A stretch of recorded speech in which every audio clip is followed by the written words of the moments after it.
ஹalleluya Hallelujah. ஹalleluya. Hallelujah. கர்த்தர் ஒவ்வொருவரையும் ஆசீர்வதிப்பாராக. ಕರ್ತನು ನಿಮ್ಮನ್ನ ಒಬ್ಬೊಬ್ಬರನ್ನ ಆಶೀರ್ವದಿಸಲಿ. இந்த காலை நேரத்தில் கர்த்தர் அவர் சமூகத்தில் நம்மை கொண்டு வந்து நிறுத்தியிருக்கின்றார். ಬೆಳಗಿನ ಜಾವದಲ್ಲಿ ಆತನ ಸಮ್ಮುಖದಲ್ಲಿ ನಮ್ಮೆಲ್ಲರನ್ನು ಕೊಂಡು ತಂದಿದ್ದಾನೆ. அது தேவனுடைய சொத்து கிருபையா இருக்கிறது. ಅದು ದೇವರು ಕೊಟ್ಟಂತ ಕೃಪೆಯಾಗಿದೆ. நீங்கள் இவ்வளோ பேர் இந்த காலை நேரத்தில் இப்படிப்பட்டதான ஒரு பணி நிறைந்ததான காலத்தில் கூட தேவ சமூகத்தில் கடந்து வந்திருக்கிறீங்க. கர்த்தர் உங்களை நிறைவாய் ஆசீர்வதிப்பாராக. ಇಷ್ಟೊಂದು ಜನಗಳನ್ನ ದೇವರು ಈ ಬೆಳಗಿನ ಜಾವದಲ್ಲಿ ಇಬ್ಬನಿಯ ಮಧ್ಯದಲ್ಲೂ ಸಹ ನಿಮ್ಮನ್ನ ಕೊಂಡು ತಂದಿದ್ದಾನೆ. ನೀವು ಬಂದಿದ್ರೆ ಅದಕ್ಕಾಗಿ ದೇವರು ನಿಮ್ಮನ್ನ ಹೆಚ್ಚಾಗಿ ಆಶೀರ್ವದಿಸಲಿ. ஹalleluya Hallelujah. ஹalleluya. Hallelujah. நிச்சயமாய் தேவ சமூகத்திலே நாம் செலவிடுகிறதான ஒவ்வொரு மணி துளிக்கும் கர்த்தர் ஆசீர்வாதங்களை வைத்திருக்கின்றார். ನಿಶ್ಚಯವಾಗಿಯೂ ದೇವರ ಸಮ್ಮುಖದಲ್ಲಿ ಕಳೆದುಕೊಂಡಿರುವಂತ ಒಂದೊಂದು ಕ್ಷಣಕ್ಕೂ ದೇವರು ಅಧಿಕವಾದ ಆಶೀರ್ವಾದವನ್ನ ಕೊಡುವಂತ ದೇವರಾಗಿದ್ದಾರೆ. வாருமையா போதகரே வந்தே மீடம் தங்கீரும். வாருமையா போதகரே வந்தே மீடம் தங்கீரும். சேருமையா பந்தினியில் சேருமையா பந்தினியில் சிறியவராமீங்களிடம் சிறியவராமீங்களிடம்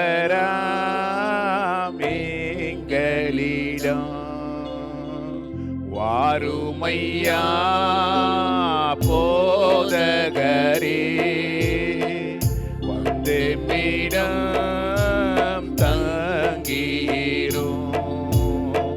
வாருமையா போதகரே வந்து மீடம் தங்கீரும். எசையா நீர் மத்தியிலே வாரும். ஆண்டவரே நீர் எங்களுடைய போதகர், நீங்க பேசுங்க, நாங்க கேட்கட்டும் சுவாமி. மனுஷனுடைய சத்தம் அல்ல, மனுஷன் ஞானம் அல்ல சுவாமி. தேவரே நீர் இந்த காலை நேரத்தில் என்னோடும் எங்களோடும் பேசுங்க. உடைய வார்த்தையை அனுப்பி உடைய பிள்ளைகளை குணமாக்குங்க ராஜா. எல்லா ஸ்தோத்திரமும் துதியும் கனம் மகிமும் உமக்கு செலுத்துகின்றோம். விரோதமாய் நிற்கிறதான எல்லா தீய சக்தியிலும் தீய மனுஷர்களையும் இயேசுவின் நாமத்திலே கட்டுகின்றோம். உமக்கே சுவாமி சோத்திரமும் துதியும் உண்டாவதாக. ஆமேன் ஆமேன் ஆமேன். இந்த காலை நேரத்தில் உங்களோட பகிர்ந்து கொள்கிறதான ஒரு தலைப்பு, இந்த பிரபஞ்சத்திற்கு ஒத்த வேஷம் தெரியாது இருங்கள். ಬೆಳಗಿನ ಜಾವದಲ್ಲಿ ನಿಮ್ಮ ಸಂಗಡ ಹಂಚಿಕೊಳ್ಳುವಂತ ಶೀರ್ಷಿಕೆ ಲೋಕಕ್ಕೆ ಹೊಂದಿಕೊಳ್ಳಬೇಡಿರಿ ಎಂಬುದಾಗಿ ಶೀರ್ಷಿಕೆ ಮೇರೆಗೆ. Do not confirm to this world. இந்த உலகத்திற்கு ஒத்த வேஷம் தெரியாதிருங்கள். ಈ ಲೋಕಕ್ಕೆ ಹೊಂದಿಕೊಳ್ಳಬೇಡಿರಿ ಎಂಬುದಾಗಿ, ವೇಷವನ್ನ ಧರಿಸಿಕೊಳ್ಳಬೇಡಿರಿ ಎಂಬುದಾಗಿ ಶೀರ್ಷಿಕೆಯೊಂದಿಗೆ ಮಾತನಾಡಬೇಕು. ரோமர் 12:2 அது வாசிக்கப்படுகின்றது. ರೋಮಪುರ ಪತ್ರಿಕೆಯಲ್ಲಿ 12ನೇ ಅಧ್ಯಾಯ 2ನೇ ವಚನದಲ್ಲಿ ನಾವು ಓದ್ತೀವಿ, நீங்கள் இந்த பிரபஞ்சத்திற்கு ஒத்த வேஷம் தெரியாதபடிக்கு தேவனுடைய நன்மையும் பிரியமும் பரிபூர்ணமான சித்தம் என்னதென்று பகுத்தறியத்தக்கதாக உங்கள் மனம் புதிதாகிறதுனாலே மறுரூபம் ஆகுங்கள். ಈ ಲೋಕದ ನಡವಳಿಕೆಯನ್ನು ಅನುಸರಿಸದೆ ನೂತನ ಮನಸ್ಸನ್ನು ಹೊಂದಿಕೊಂಡು ಪರಲೋಕದ ಬಾಧ್ಯವರಾಗಿರ್ರಿ. ಈಗಾದರೆ ದೇವರು ಚಿತ್ತಕ್ಕನುಸಾರವಾದದ್ದು, ಅಂದರೆ ಉತ್ತಮವಾದದ್ದು, ಮೆಚ್ಚುಗೆಯಾದದ್ದು, ದೋಷವಿಲ್ಲದದ್ದು ಯಾವುದನ್ನು ವಿವೇಚಿಸಿ ತಿಳಿದುಕೊಳ್ಳಿರಿ. இதில் ஒரே வார்த்தை மாற்றம் நம்ம எடுத்துக்கொள்ள, இந்த உலகத்துக்கு ஏற்ற விதத்திலே நீங்கள் நடக்காதபடிக்கு, ಈ ಲೋಕಕ್ಕೆ ಸಂಬಂಧಪಟ್ಟ ರೀತಿಯಲ್ಲಿ ನಾವು ನಡೆದುಕೊಳ್ಳದ ಹಾಗೆ வேதத்துல சொல்லப்பட்டு இருக்கிறது. இந்த உலகத்துக்கு தக்கதாக நாம் நடப்போம் என்றால் தேவனுடைய பகையாளியா இருக்கிறோம் என்று சொல்லி, ಈ ಲೋಕಕ್ಕೆ ಸಂಬಂಧಪಟ್ಟ ರೀತಿಯಲ್ಲಿ ನಾವು ನಡೆದುಕೊಳ್ಳುವುದಾದರೆ ದೇವರಿಗೆ ವೈರಿ ಆಗ್ತೀವಿ ಎಂಬುದಾಗಿ ಸತ್ಯವೇದದಲ್ಲಿ ಬರೆಯಲ್ಪಟ್ಟಿದೆ. அது ஜேம்ஸ் புத்தகத்தில், யாக்கோபு புத்தகத்தில் 4ஆம் அதிகாரம் 4ஆம் வசனத்தில் சொல்லப்பட்டு இருக்கிறது. 16 வசனத்திலே 15-16 சொல்லப்பட்டிருக்கிறது. உலகத்தில் உள்ளைகளும் அன்பு கூறாதிருங்கள். ஒரு உலகத்தில் அன்பு கூர்ந்தால் அவனிடத்தில் பிதாவின் அன்பு இல்லை. ಲೋಕಕ್ಕೆ ಸಂಬಂಧಪಟ್ಟ ರೀತಿಯಲ್ಲಿ ನೀನು ಲೋಕವನ್ನ ಪ್ರೀತಿ ಮಾಡುವುದಾದ್ರೆ ಆತನಲ್ಲಿ ದೇವರ ಪ್ರೀತಿ ಇಲ್ಲ ಎಂಬುದಾಗಿ ಸತ್ಯವೇದದಲ್ಲಿ ಬರೆಯಲ್ಪಟ್ಟಿದೆ.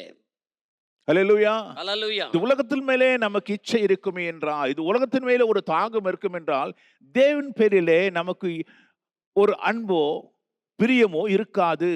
ಈ ಲೋಕದ ಮೇಲೆ ಪ್ರೀತಿ ಇಚ್ಛೆ ಇರುವುದಾದ್ರೆ ನಮಗೆ ದೇವರ ಮೇಲೆ ಪ್ರೀತಿ ಕಡಿಮೆಯಾಗುತ್ತದೆ, ಇರುವುದೇ ಇಲ್ಲ.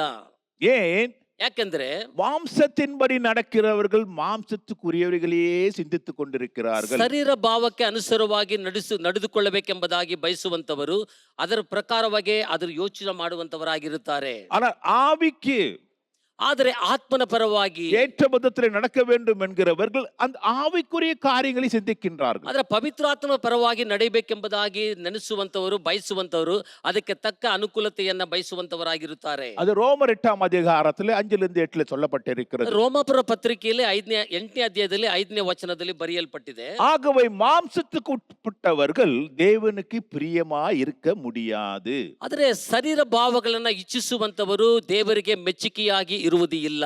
ஒரு மனுஷன் 2 பேருக்கு 2 எஜமானுக்கு வேலை செய்ய முடியாது. ಒಂದು ಮನುಷ್ಯನು 2 ಯಜಮಾನನಿಗೆ ಕೆಲಸವನ್ನ ಮಾಡುವುದಕ್ಕೆ ಸಾಧ್ಯವಿಲ್ಲ. 2 எஜமானையும் பிரியப்படுத்த முடியாது. 2 ಯಜಮಾನನನ್ನು ಅವರು ವ್ಯಕ್ತಪಡಿಸುವುದಕ್ಕೆ ಸಾಧ್ಯವಿಲ್ಲ, ಪ್ರಿಯ ಮಾಡುವುದಕ್ಕೆ ಸಾಧ್ಯವಿಲ್ಲ. மாம்சத்துக்குரியவர்கள் மாம்சத்தை சிந்திக்கின்றார்கள், ஆவிக்குரியவர்கள் ஆவிக்குரிய காரியங்களை சிந்திக்கின்றார்கள். ಶರೀರ ಭಾವಗಳನ್ನು ಇಚ್ಛಿಸುವಂತರು ಶರೀರ ಕುರಿತಾಗಿ ಅವರು ಯೋಚನೆ ಮಾಡುತ್ತಾರೆ, ಪವಿತ್ರಾತ್ಮನ ಪರವಾಗಿ ನಡಿಬೇಕೆಂಬುದವರು ಅದರ ತಕ್ಕಂತೆ ನಡೀತಾರೆ. தேவன் ஆவியாயிருக்கிறார் என்று வேதம் சொல்லுகிறது. ದೇವರು ಆತ್ಮನಾಗಿದ್ದಾನೆ ಎಂಬುದಾಗಿ ವೇದವು ಹೇಳುತ್ತದೆ. ஹல்லேலூயா. ಹಲ್ಲೆಲೂಯಾ. ஆகவே தான் இந்த உலகத்துக்கு உரிய விதத்திலே நீங்க நடக்காதிருங்கள். ಆದ ಕಾರಣದಿಂದ ಈ ಲೋಕಕ್ಕೆ ಸಂಬಂಧಪಟ್ಟ ರೀತಿಯಲ್ಲಿ ನಾನು ನೀನು ನಡೆದುಕೊಳ್ಳಬಾರದು. ஒரு காலத்திலே இந்த உலகத்துக்குரிய விதத்திலே நாம் எல்லோரும் நடந்தோம், இல்லை என்று நாம் சொல்ல முடியாது. ಒಂದು ಕಾಲದಲ್ಲಿ ಲೋಕಕ್ಕೆ ಸಂಬಂಧಪಟ್ಟ ರೀತಿಯಲ್ಲಿ ನಾವು ಎಲ್ಲರೂ ನಡೆದುಕೊಂಡವರಾಗಿದ್ದೇವೆ, ಇಲ್ಲ ಎಂಬುದಾಗಿ ಇಲ್ಲ. எல்லோரும் இந்த உலகத்திலே வாழ்ந்தவர்கள், வசித்துக் கொண்டிருக்கிறவர்கள், தேவனாலே ரட்சிக்கப்பட்டு இப்பொழுது நாம் தேவனுக்கு உரியவர்களாய் மாறப்பட்டு இருக்கிறோம். ಒಂದು ಕಾಲದಲ್ಲಿ ಎಲ್ಲರೂ ಪಾಪ ಮಾಡಿ ಲೋಕಕ್ಕೆ ಸಂಬಂಧಪಟ್ಟ ರೀತಿಯಲ್ಲಿ ಜೀವನ ಮಾಡಿ ಇವತ್ತು ದೇವರ ರಕ್ಷಣೆಯನ್ನು ಹೊಂದಿಕೊಂಡು ಜೀವನ ಮಾಡುವಂತವರಾಗಿ ಕಾಣಲ್ಪಡ್ತಾ ಇದ್ದೇವೆ. நம்ம இப்பொழுது ஒரு புதிய சிருஷ்டியாய் இருக்கின்றோம். ನಾವು ಈಗ ಹೊಸ ಸೃಷ್ಟಿಗಳಾಗಿ ಮಾರ್ಪಟ್ಟಿದ್ದೇವೆ. பழையவைகள் எல்லாம் ஒழிந்து போயின, ಹಳೆ ಕಾರ್ಯಗಳೆಲ್ಲ ನಾಶವಾಯಿತು, எல்லாம் புதிதாயின என்று வேதம் சொல்லுகின்றது. ಎಲ್ಲವೂ ನೂತನವಾಯಿತು ಎಂಬುದಾಗಿ ವೇದವು ಹೇಳುತ್ತದೆ. எபேசியன் புத்தகத்திலே 2ஆம் அதிகாரத்திலே 1-3 வாசிக்கிற பொழுது, ಎಫೆಸ ಪತ್ರಿಕೆ 2ನೇ ಅಧ್ಯಾಯದ 1-3 ವಾಕ್ಯದಲ್ಲಿ ಬರೆಯಲ್ಪಡುವಾಗ, ಆತನು ಅಪರಾಧಗಳು ಮತ್ತು ಪಾಪಗಳ ದೆಸೆಯಿಂದ ಸತ್ತವರಾಗಿದ್ದ ನಿಮ್ಮನ್ನು ಸಹ ಬದುಕಿಸಿದನು. ನೀವು ಪೂರ್ವದಲ್ಲಿ ಅಪರಾಧಗಳನ್ನು ಪಾಪಗಳನ್ನು ಮಾಡುವರಾಗಿದ್ದು ಈಗ ಲೋಕಕ್ಕೆ ಸಂಬಂಧಪಟ್ಟ ಅನುಸಾರವಾಗಿ ನಡೆದುಕೊಂಡಿರಿ. ವಾಯುಮಂಡಲದಲ್ಲಿ ಅಧಿಕಾರ ನಡೆಯುತ್ತಾ ಅಧಿಪತಿಗೆ, ಅಂದರೆ ನಮ್ಮದೊಲ್ಲದವರನ್ನು ಅವಿಧೇಯರಾಗಿ ಈಗ ಪ್ರೇರೇಪಿಸುವ ಆತ್ಮನಿಗೆ ಅನುಸಾರವಾಗಿ ನಡೆದುಕೊಂಡಿರಿ. ನಾವೆಲ್ಲರೂ ಪೂರ್ವದಲ್ಲಿ ಅವಿಧೇಯರಾಗಿದ್ದು ಶರೀರ ಭಾವದ ಆಸೆಗಳಿಗೆ ಅಧೀನರಾಗಿ ಶರೀರಕ್ಕೆ ಮನಸ್ಸಿಗೆ ಸಂಬಂಧಪಟ್ಟ ಇಚ್ಛೆಗಳನ್ನು ನೆರವೇರಿಸುತ್ತಾ ನಡೆದು ಮಿಕ್ಕಾದವರೆಂದು ಸ್ವಭಾವ ಸಿದ್ಧರಾಗಿ ದೇವರಿಗೆ ಕೋಪಕ್ಕೆ ಗುರಿಯಾದವು. ஆதிகாலத்திலே நம் மாம்சத்தின் இச்சையின்படி நடந்து, ಆದಿಯಲ್ಲಿ ಮಾಂಸದ ಇಚ್ಛೆಯ ಪ್ರಕಾರವಾಗಿ ನಡೆದುಕೊಂಡು நம்முடைய மாம்சமும் நம்முடைய மனசும் விரும்பின காரியங்களை நாம் செய்தோம். ನಮ್ಮ ಮಾಂಸವು ನಮ್ಮ ಮನಸ್ಸು ಇಚ್ಛಿಸಿದಂತ ಕಾರ್ಯಗಳಿಂದ ಒಳಪಟ್ಟವರಾಗಿದ್ದೇವೆ. சுவாபத்தின்படி நாமும் கோபாக்கினி உட்பட்டவர்களாய் இருந்தோம். ಸ್ವಾಭದ ರೀತಿಯಲ್ಲಿ ನಾವು ಸಹ ಕೋಪಕ್ಕೆ ಸಂಬಂಧಪಟ್ಟವರಾಗಿ ಜೀವನ ಮಾಡ್ತಾ ಇದ್ದೇವೆ. ஆனால் கர்த்தருடைய சொத்த கிருபை நம்மை மீட்டெடுத்திருக்கின்றது. ಆದರೆ ದೇವರ ಶುದ್ಧ ಕೃಪೆ ನಮ್ಮನ್ನ ಬಿಡಿಸಿ ನಮ್ಮನ್ನ ಕೊಂಡು ತಂದಿದೆ. Yes, saved us. கர்த்தருடைய கிருபை நம்மை ரட்சித்திருக்கிறது. ಕರ್ತನ ಕೃಪೆ ನಮ್ಮನ್ನ ರಕ್ಷಿಸಿದೆ. ரட்சித்தவர் நம்மை பரிசுத்தமாய் இருக்க வேண்டும் என்று அழைத்திருக்கின்றார். ರಕ್ಷಣೆ ಮಾಡಿದಂತ ದೇವರು ನಾವು ಪರಿಶುದ್ಧವಾಗಿ ಇರಬೇಕೆಂಬುದಾಗಿ ಬಯಸುವಂತವರಾಗಿದ್ದಾರೆ. 2 தீமோத்தேயு புத்தகத்திலே 1ஆம் அதிகாரம் 9ஆம் வசனம் அதைத்தான் சொல்லுகின்றது. 2 தீமோத்தேயு புத்தகத்திலே 1ஆம் அதிகாரம் 9ஆம் வசனம் அதைத்தான் சொல்லுகின்றது. 2 ತಿಮೋಥೆಯ ಪತ್ರಿಕೆ 1ನೇ ಅಧ್ಯಾಯ 9ನೇ ವಚನ ಈ ರೀತಿಯಾಗಿ ಹೇಳುತ್ತದೆ, ಆತನು ನಮ್ಮಲ್ಲಿ ಸುಕೃತಿಗಳನ್ನು ನೋಡದಿರಿಂದ ಅಲ್ಲ, ಆತನ ಸಂಕಲ್ಪವನ್ನು ಅನುಸರಿಸಿ ಕೃಪೆಯಿಂದಲೇ ನಮ್ಮನ್ನು ರಕ್ಷಿಸಿ ಪರಿಶುದ್ಧವಾಗುವಂತೆ ಕರೆದನು. அவர் நம்முடைய கிருபையின்படி நம்மை அவர் நம்முடைய கிரியைகளின்படி நம்மை ரட்சிக்காதபடிக்கு ನಮ್ಮಲ್ಲಿ ಇರುವಂತ ಸುಕೃತಿಗಳನ್ನ ನೋಡದಂತೆ தம்முடைய தீர்மானத்தின்படி ತನ್ನ ಸಂಕಲ್ಪದ ಮೇರೆಗೆ ஆதி காலம் முதல் கிறிஸ்து இயேசுவுக்குள் நமக்கு அருளப்பட்ட கிருபையின்படியே நம்மை ரட்சித்து ಆದಿಯಲ್ಲಿ ಅನುಗ್ರಹಿಸಿದಂತ ದೇವರ ಕೃಪೆಯಿಂದಲೇ ನಮ್ಮನ್ನ ರಕ್ಷಿಸಿ பரிசுத்த அழைப்பினாலே நம்மை அழைத்தார். ಪರಿಶುದ್ಧ ಕರುವಿಕೆ ಮುಖಾಂತರವಾಗಿ ನಮ್ಮನ್ನ ಕರೆದಿದ್ದಾನೆ. இங்க பாருங்க, ரட்சிக்கிறது மாத்திரமல்ல, அதுக்கப்புறம் நீங்க பரிசுத்தமாய் ஜீவிக்க வேண்டும் என்று நம்மை அழைத்திருக்கின்றார். ರಕ್ಷಿಸಿದ್ದು ಮಾತ್ರವಲ್ಲ, ನಾವು ಪರಿಶುದ್ಧವಂತವರಾಗಿ ಜೀವನ ಮಾಡಬೇಕೆಂಬುದಾಗಿ ನಮ್ಮನ್ನ ಕರೆದಂತ ದೇವರು. ஒன்று யோசித்து பார்க்கணும். ಒಂದು ವೇಳೆ ನಾವು ಯೋಚನೆ ಮಾಡಿ ನೋಡಬೇಕು. ஒரு மனுஷனே ஒரு மோரியில விழுந்து ஒரு கால்வா, அசிங்கமான ஒரு கால்வாயில் இருந்துக்கணும் வச்சுக்கேன், அது ஒரு மனுஷன் தூக்கி விடும்போது அவர் என்ன சொல்றாரு, இதுவரையும் நீ இந்த மோரியில இந்த அசிங்கத்துல இப்படியா இருந்த, ஆனால் இப்ப நான் உன்னை தூக்கி விட்டுட்டு பிறகு மறுபடியும் அதுல குதிக்காத, நீ சுத்தமாக போய் உன்னை வாஷ் பண்ணினே சுத்தமாயிருன்னு சொல்றாருன்னு வச்சுங்க. ಒಂದು ಮನುಷ್ಯನು ಅಶುದ್ಧವಾದ ಒಂದು ಕಾಲುವೆಯಲ್ಲಿ, ನೀರರಿಯುವಂತ ಕಾಲುವೆಯಲ್ಲಿ ಬಿದ್ದಾಗ ತನ್ನ ಮೇಲೆ ಎತ್ತಿದ್ದು ಮಾತ್ರವಲ್ಲ, ಅವನ ಶುದ್ಧಿ ಮಾಡಿದ್ದು ಮಾತ್ರವಲ್ಲ, ಇನ್ನು ಮುಂದೆ ಅದರಲ್ಲಿ ಬೀಳ್ಬೇಡ ಎಂಬುದಾಗಿ ಪರಿಶುದ್ಧತೆಯಲ್ಲಿ ನೀನು ಜೀವನ ಮಾಡು ಎಂಬುದಾಗಿ ಹೇಳುತ್ತಾರೆ.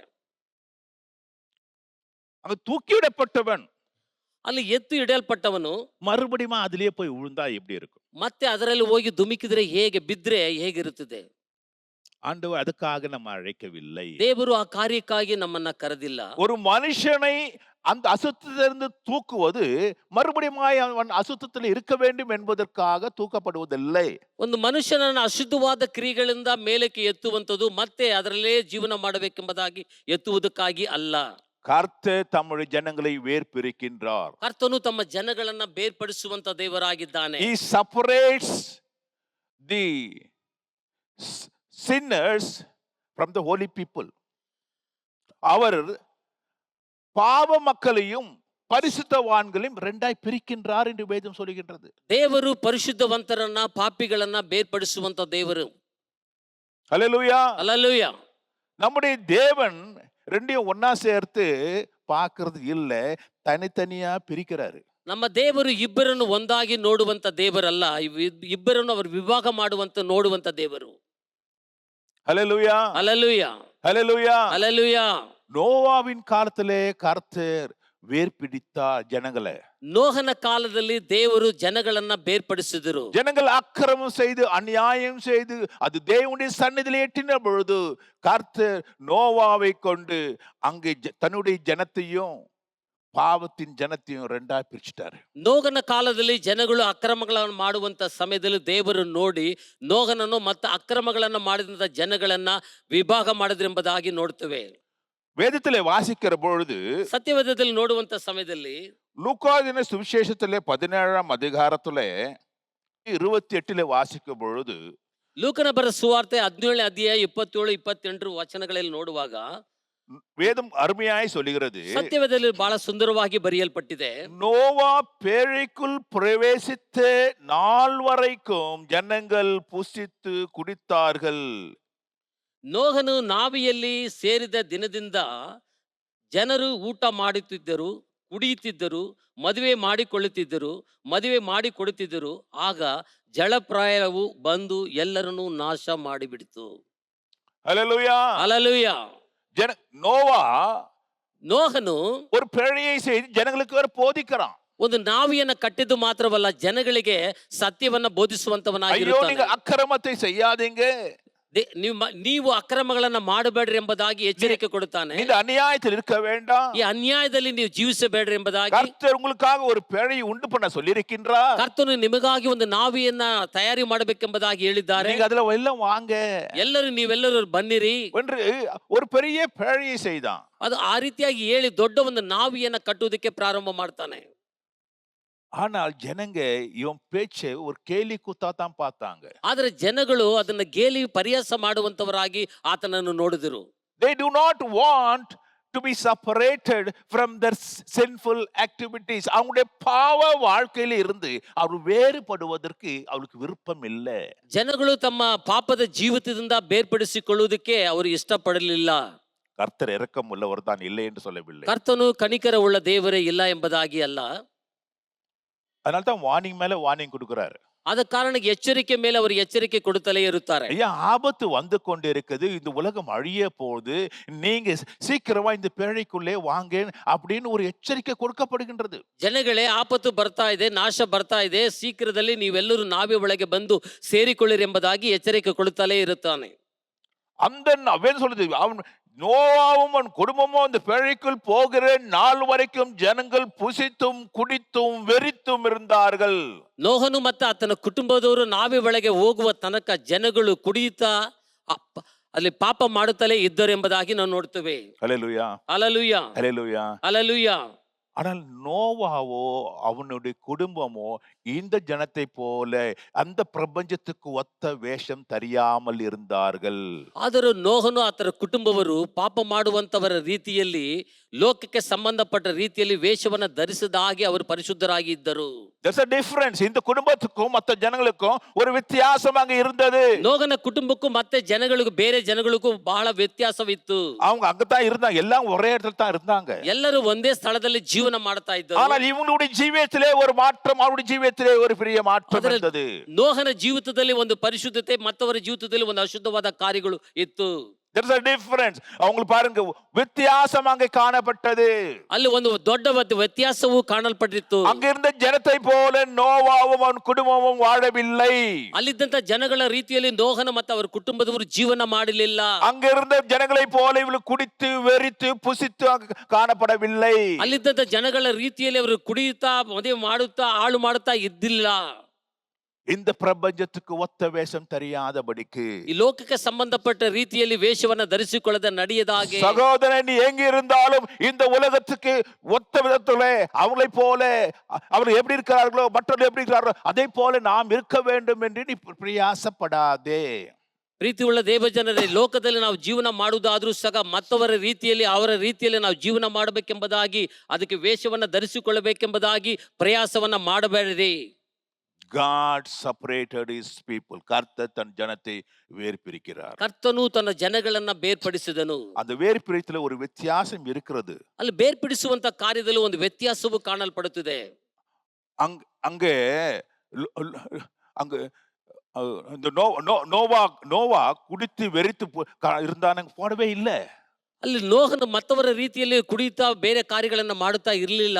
ஆண்டவர் சொன்னதை தான் கேட்டிருந்தான். ದೇವರು ಹೇಳಿದಂತ ಮಾತಿನಂತೆ ಅವನು ನಡೀತಾ ಇದ್ದನು. அவனை பைத்தியக்காரன்னு சொன்னா கூட நான் பரவாயில்ல, உலகத்துக்கு முன்பாக நான் பைத்தியக்காரனா இருந்தாலும் பரவாயில்ல, ஆணுடைய கண்கள் முன்னால் என்ன பரிசுத்தவானாய் காணப்பட வேண்டும் என்று நோவாவும் அவன் குடும்பமும் அதுக்காக பிரயாசப்பட்டு கொண்டிருந்தது. ಜನಗಳು ಒಂದು ವೇಳೆ ನನ್ನನ್ನು ಹುಚ್ಚನು ಎಂಬುದಾಗಿ ಹೇಳಿದ್ರು ಸಹ, ಲೋಕದ ರೀತಿಯಲ್ಲಿ ನಡೆದ ದೇವರ ಮಾತಿಗೆ ನಡೀತೀನಿ ಎಂಬುದಾಗಿ ಅಲ್ಲಿ ಪರಿಶುದ್ಧವಂತರಾಗಿ ಜೀವನ ಮಾಡಿದರು. நிறைய பேர் நம்மளை பார்த்து சொல்ற காரியம் அப்படித்தான், என்ன பைத்தியக்காரன் மாதிரி இருக்கிற, இதெல்லாம் நீ பண்ணாம என்ன ஒரு பைத்தியமா நீ அப்படின்னு சொல்லிட்டு போறாங்க.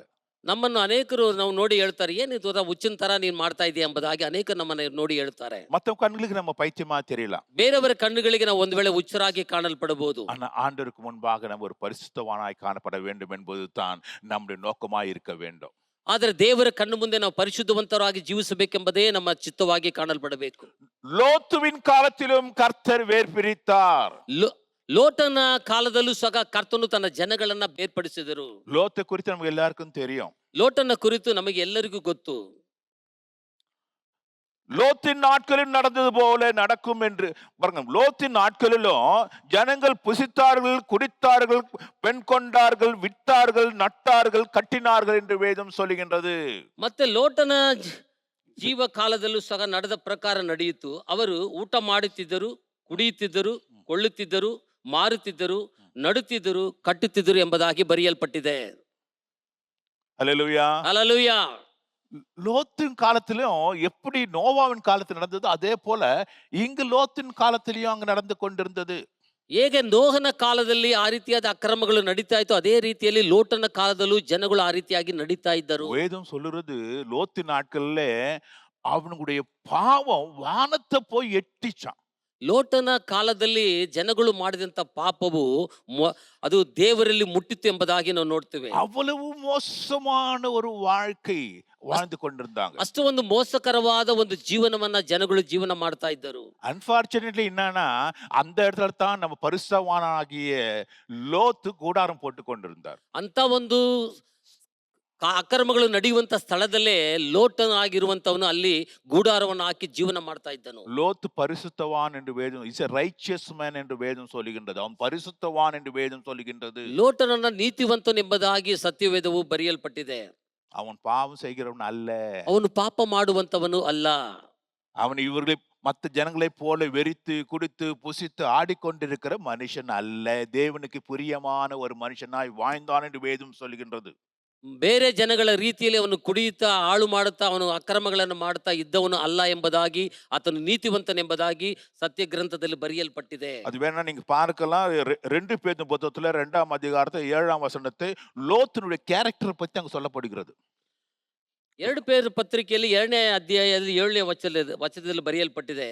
ಆದರೆ ಆ ಅಧರ್ಮಿಗಳ ನಾಚಿಕೆಟ್ಟ ನಡತೆಗೆ ವೇದನೆ ಕೊಂಡಿದ್ದ ನೀತಿವಂತನಾದ ಲೋಟನು ತಪ್ಪಿಸಿದನು ಎಂಬುದಾಗಿ ವಾಕ್ಯ ಬರೆಯಲ್ಪಟ್ಟಿದೆ. நீதிவந்தனாத லோட்டனு. ஹல்லேலூயா. ஹல்லேலூயா. நீதிமானாகிய லோத்து என்று அங்க அழகாக அவர் கேரக்டரைஸ் பண்றாரு. அங்க ನೀತಿವಂತನಾದ ಲೋಟನು ಆ ಕಾರ್ಯದಿಂದ ತಪ್ಪಿಸಲ್ಪಟ್ಟನು ಎಂಬುದಾಗಿ ವಾಕ್ಯ ಬರೆಯಲ್ಪಟ್ಟಿದೆ. ஹல்லேலூயா. ஹல்லேலூயா. ஆனா இந்த நீதிமான் எங்க வாசம் பண்றாரு? ಆದರೆ ನೀತಿವಂತನಾಗಿರುವಂತ ಲೋಟನು ಎಲ್ಲಿ ವಾಸ ಮಾಡ್ತಾ ಇದ್ದನು? ஆராய்ந்து பார்க்க வேண்டும். ನಮ್ಮನ್ನು ನಾವೇ ಪರಿಶೋಧನೆ ಮಾಡಿಕೊಳ್ಳಬೇಕು. ஆபிரகாமோட கூட வந்தாரு. ಆಬ್ರಗಾಮನ ಸಂಗಡ ಬಂದವನು தனியா பிரிஞ்சாரு. ಅವನು ಬೇರ್ಪಟ್ಟನು. அவருக்கு சூட்டபுளா ஒரு இடத்தை பார்த்து இந்த நீதிமான் அவர் வாழ்க்கைக்கு ஏற்றதான கண்ணுக்கு பிரியமான சுகமா இருக்கும் என்று நினைத்து ஒரு இடத்துல போய் செட்டில் ஆனார். ಅವನಿಗೆ ಇಚ್ಛಿಸಿದಂತ ಒಂದು ಅವನು ಚೆನ್ನಾಗಿರುವಂತ ಒಂದು ಸ್ಥಳವನ್ನ ತಾನೇ ಆರಿಸಿಕೊಂಡವನಾಗಿ ಆ ಸ್ಥಳದಲ್ಲಿ ಹೋಗಿ ಗೂಡಾರವನ್ನು ಹಾಕಿ ಜೀವನ ಮಾಡೋದಕ್ಕೆ ಪ್ರಾರಂಭ ಮಾಡಿದನು. வேதம் என்ன சொல்லுது? ಸತ್ಯವಾಕ್ಯವು ಏನು ಹೇಳಲ್ಪಟ್ಟಿದೆ? ಅಕ್ರಮಕಾರರಕ್ಕುள் ವಾಸಮಾயிருக்கையிலே. ಅಕ್ರಮಕಾರಗಳ ಮಧ್ಯದಲ್ಲಿ ವಾಸ ಮಾಡುತ್ತಿರುವಂತ ಸಮಯದಲ್ಲಿ 2 பேதுரு 2ஆம் அதிகாரம் 7ஆம் வசனம் என்ன சொல்லுது? அக்கிரமக்காரருக்குள் வாசமாயிருக்கையிலே. ಅಧರ್ಮಿಗಳ ಮಧ್ಯದಲ್ಲಿ ವಾಸ ಮಾಡುತ್ತಿರುವಂತ ಸಮಯದಲ್ಲಿ. சங்கீதம் 1:1 என்ன சொல்றது? ಕೀರ್ತನೆ 1:1 ಏನು ಹೇಳುತ್ತದೆ? என்ன சொல்லுது? ಏನ್ ಹೇಳ್ತಿದೆ? துன்மார்க்கனுடைய ஆலோசனைபடி நடக்காதபடிக்கு, அக்கிரமக்கால் இருக்கிற இடத்துல நீ இருக்காதபடிக்கு, இல்ல ದುಷ್ಟರ ಆಲೋಚನೆಯಂತೆ ನಡೆಯದೆ ಅಕ್ರಮಕಾರಗಳ ಮಧ್ಯದಲ್ಲಿ ಕುಳಿತುಕೊಳ್ಳದೆ. பாருங்க, எங்க அக்கிரமக்காரர் இருக்கிறாங்க, எங்க துஷ்டங்க இருக்கிறாங்க, எங்க அநியாயக்காரர் இருக்கிறாங்களோ அந்த இடத்துல நீ இருக்காதே என்று வேதம் சொல்லுது. ಎಲ್ಲಿ ಅಕ್ರಮಕಾರಗಳು ಇರ್ತಾರೋ, ದುಷ್ಟರು ಇರ್ತಾರೋ, ಪರಿಯಾಸಕಾರರು ಇರ್ತಾರೋ ಆ ಸ್ಥಳದಲ್ಲಿ ನಿನ್ನ ಇರಬೇಡ ಎಂಬುದಾಗಿ ವೇದವು ಹೇಳುತ್ತದೆ. ஆனா இவர் நம்ம பரிசுத்தவான் எங்க இருந்தாரு? ಆದರೆ ನಾವು ಪರಿಶುದ್ಧವಂತನಾದ ಲೋಟನು ಎಲ್ಲಿದ್ದನು? வேதம் சொல்லுது, நீதிமானாகிய லோத்து வருத்தப்பட்டு கொண்டிருந்தாராம். என்ன பண்ணி கொண்டிருந்தாரு? ஹலோ, ஆமா, வருத்தப்பட்டு எங்க இருக்கிறாரு? அக்கிரமக்கார மத்தியில் இருக்கிறாரு. அவங்க குடிக்கிறது, வெறிச்சு வாழ்றது, அவங்க பேசுற பாஷைங்க, நடக்கிற காரியங்க, அவங்க இது பண்றத அநியாயங்கள் எல்லாத்தையும் பார்த்து பார்த்து இவர் வருத்தப்பட்டு கொண்டிருந்தாராம். ಅಧರ್ಮಿಗಳ ಮಧ್ಯದಲ್ಲಿ ವಾಸ ಮಾಡುತ್ತಿದ್ದಂತ ಲೋಟನು ಅವ್ರು ಮಾಡುವಂತ ಅಕ್ರಮಗಳನ್ನು ನೋಡಿ ವೇದನೆ ಕೊಂಡನೆಂಬುದಾಗಿ ಜೀವಳ ವಾಕ್ಯ ಹೇಳಲ್ಪಟ್ಟಿದೆ. இன்னைக்கு நம்ம நிறைய பரிசுத்தவான் தான் செய்துன்னு இருக்கிறோம். ಇವತ್ತು ಅನೇಕ ಪರಿಶುದ್ಧವಂತರಾಗಿರುವಂತ ನಾವು ಸಹ ಅದನ್ನೇ ಮಾಡುವಂತವರಾಗಿದ್ದೇವೆ. என்ன அநியாயம் செய்து கொண்டிருக்கிறாங்க, ಎಷ್ಟೊಂದು நம்ம கண்ணு முன்னாலே பண்றாங்க. அவங்க ಎಷ್ಟೊಂದು ಅನ್ಯಾಯ ನಡೀತಾ ಇದೆ, ನಮ್ಮ ಕಣ್ಣು ಮುಂದೆ ನಡೀತಾ ಇದೆ. ஐயோ, எந்த ஜனங்க மோசமான ஜனங்க. ಅಯ್ಯೋ, ಈ ಜನಗಳು ಬಹಳ ಮೋಸವಾದ ಒಂದು ಜನಗಳು ಎಂಬುದಾಗಿ. அது சரிப்பா லோத்தே, நீ எங்க இருக்கிறேன்னு. ಆದ್ರೂ ಅದು ಸರಿ ಲೋಟನೆ, ಆದ್ರೆ ನೀನು ಎಲ್ಲಿದ್ದೀಯಾ? ஆண்டவர் உன்னை அனுப்பிச்சாரா? ದೇವರು ನಿನ್ನ ಆ ಸ್ಥಳಕ್ಕೆ ಕಳಿಸಿದನ? இருக்கிறதுக்கு ಆ ಸ್ಥಳದಲ್ಲಿ ವಾಸ ಮಾಡುವುದಕ್ಕಾಗಿ ದೇವರೇ ನಿನ್ನನ್ನು ಕಳಿಸಿದನ? இல்ல நீயே அந்த இடத்தை தெரிஞ்சுக்கொண்டியா? ಆದ್ರೆ ನೀನೇ ಆ ಸ್ಥಳವನ್ನು ಆರಿಸಿಕೊಂಡಿಯಾ? இங்க பாக்குறோம், லோத்து தன்னுடைய வாழ்க்கைக்கு நலமா இருக்கும் என்று பிசினஸ் சென்டர் தூக்கி அங்க போட்டாரு. ತನ್ನ ಲೋಟನು ತನ್ನ ಜೀವಿತಕ್ಕೆ ಅದು ಚೆನ್ನಾಗಿರುತ್ತದೆ ಎಂಬುದಾಗಿ ತನ್ನ ಕಾರ್ಯಗಳನ್ನ ಆ ಸ್ಥಳಕ್ಕೆ ಸ್ಥಳಾಂತರ ಮಾಡಿಕೊಂಡನು. ஆடு மாடி மேய்க்கிறதுக்கு நல்ல வசதியான ஒரு இடம், நல்ல கம்ஃபர்டபுள் ஜோனு, பட்டணமா இருக்கிறது, நம்மளுக்கு தேவையான பொருள் எல்லாம் கிடைக்கும். இங்க நமக்கு தேவை எல்லாவற்றையும் பார்த்துக்கொள்வதான ஒரு இடமா இருக்கிறது, அது கண்ணுக்கு ரம்யமா இருக்கிறது என்று சொல்லி அந்த இடத்துல தன்னுடைய பிசினஸ் சென்டரை போட்டு தன் குடும்பத்தையும் அங்க ஷிஃப்ட் பண்ணி வச்சுக்கிறாரு. ಅವನು ಕಣ್ಣೆತ್ತಿ ನೋಡುವಂತ ಸಮಯದಲ್ಲಿ ಅದು ಹಚ್ಚ ಹಸುರಾಗಿರುವ ರೀತಿಯಲ್ಲಿ ಕಾಣಲ್ಪಟ್ಟ ನಿಮಿತ್ತವಾಗಿ ತನ್ನ ಕುರಿ ದನಗಳಿಗೆ ಅದು ಮೇಯಿಸುವುದಕ್ಕೆ ಒಂದು ಒಳ್ಳೆ ಸ್ಥಳ ಎಂಬುದಾಗಿ, ತಾನು ಬಿಸ್ನೆಸ್ ಮಾಡುವುದಕ್ಕೆ ವ್ಯಾಪಾರ ಮಾಡುವುದಕ್ಕೆ ಒಂದು ತಕ್ಕ ಒಂದು ಸ್ಥಳವಾಗಿದೆ ಎಂಬುದಾಗಿ ಇಚ್ಛಿಸಿ ಆ ಸ್ಥಳಾಂತರವನ್ನು ಅವನು ಮಾಡಿಕೊಂಡನೆಂಬುದಾಗಿ ನೋಡ್ತೇವೆ. இன்னைக்கு நம்ம அதுதான் பண்றோம் நிறைய பேர். ಇವತ್ತು ಸಹ ನಾವು ಸಹ ಅದನ್ನೇ ಮಾಡುವಂತವರಾಗಿದ್ದೇವೆ. அது அந்த இடம் தேவனுக்கு பிரியமான ஒரு இடமா, நாம் தங்குறதான இடம் அது தேவன் தங்குறதான ஒரு இடமா இருக்குமா? அது அநியாயம் நிறைந்தானே, அக்கிரம் நிறைந்தானே, அருவருப்பு நிறைந்ததான, அசுத்தம் நிறைந்தான ஒரு இடமா என்பதை நாம் யோசிக்காதபடிக்கு நாம் அந்த இடத்துல பிசினஸ் ஸ்டார்ட் பண்றோம், அந்த இடத்துல நம்ம குடும்பத்தை வைக்கிறோம். ಆ ಸ್ಥಳ ದೇವರು ವಾಸ ಮಾಡುವಂತ ಸ್ಥಳ ಎಂಬುದಾಗಿ ಯೋಚನೆ ಮಾಡದೆ ಅಲ್ಲಿ ನಡೀತಿರುವಂತಹ ಅಕ್ರಮವಾದ ಒಂದು ಸ್ಥಳವ, ಅದು ಒಂದು ವೇಳೆ ಹಾಳಾದ ಒಂದು ಸ್ಥಳವ ಎಂಬುದಾಗಿ ಯೋಚನೆ ಮಾಡದೆ ನಾವು ನಮ್ಮ ಕಾರ್ಯಗಳನ್ನ ಸ್ಥಳಾಂತರ ಮಾಡುವಂತವರಾಗಿ ನಾವು ಕಾಣಲ್ಪಡ್ತೇವೆ. வர வர மாமி கழுத போல ஆனாலாம். ಬರ್ ಬರ್ತಾ ಬರ್ತಾ ರಾಯನ ಕುದುರೆ ಕತ್ತೆ ಆಯ್ತು ಎಂಬುದಾಗಿ ನೋಡ್ತೇವೆ. நான் அடிக்கடி இந்த வார்த்தை சொல்லிக்கிறேன் இல்ல. ಬಹಳಷ್ಟು ಆವಾಗ ಅವಾಗ ಅಂಕಲ್ ಇದನ್ನ ಹೇಳ್ತಾನೆ ಇರ್ತಾರೆ. ஆனால் திருத்துற நம்ம ஜனங்களுக்கு அது புரியுதா? ஒன்றும் புரியல. ಆದ್ರೆ ನಮ್ಮ ಜನಗಳಿಗೆ ಅದು ಅರ್ಥವಾಗುತ್ತಾ ಇಲ್ವೋ ಅಂತ ಗೊತ್ತಿಲ್ಲ.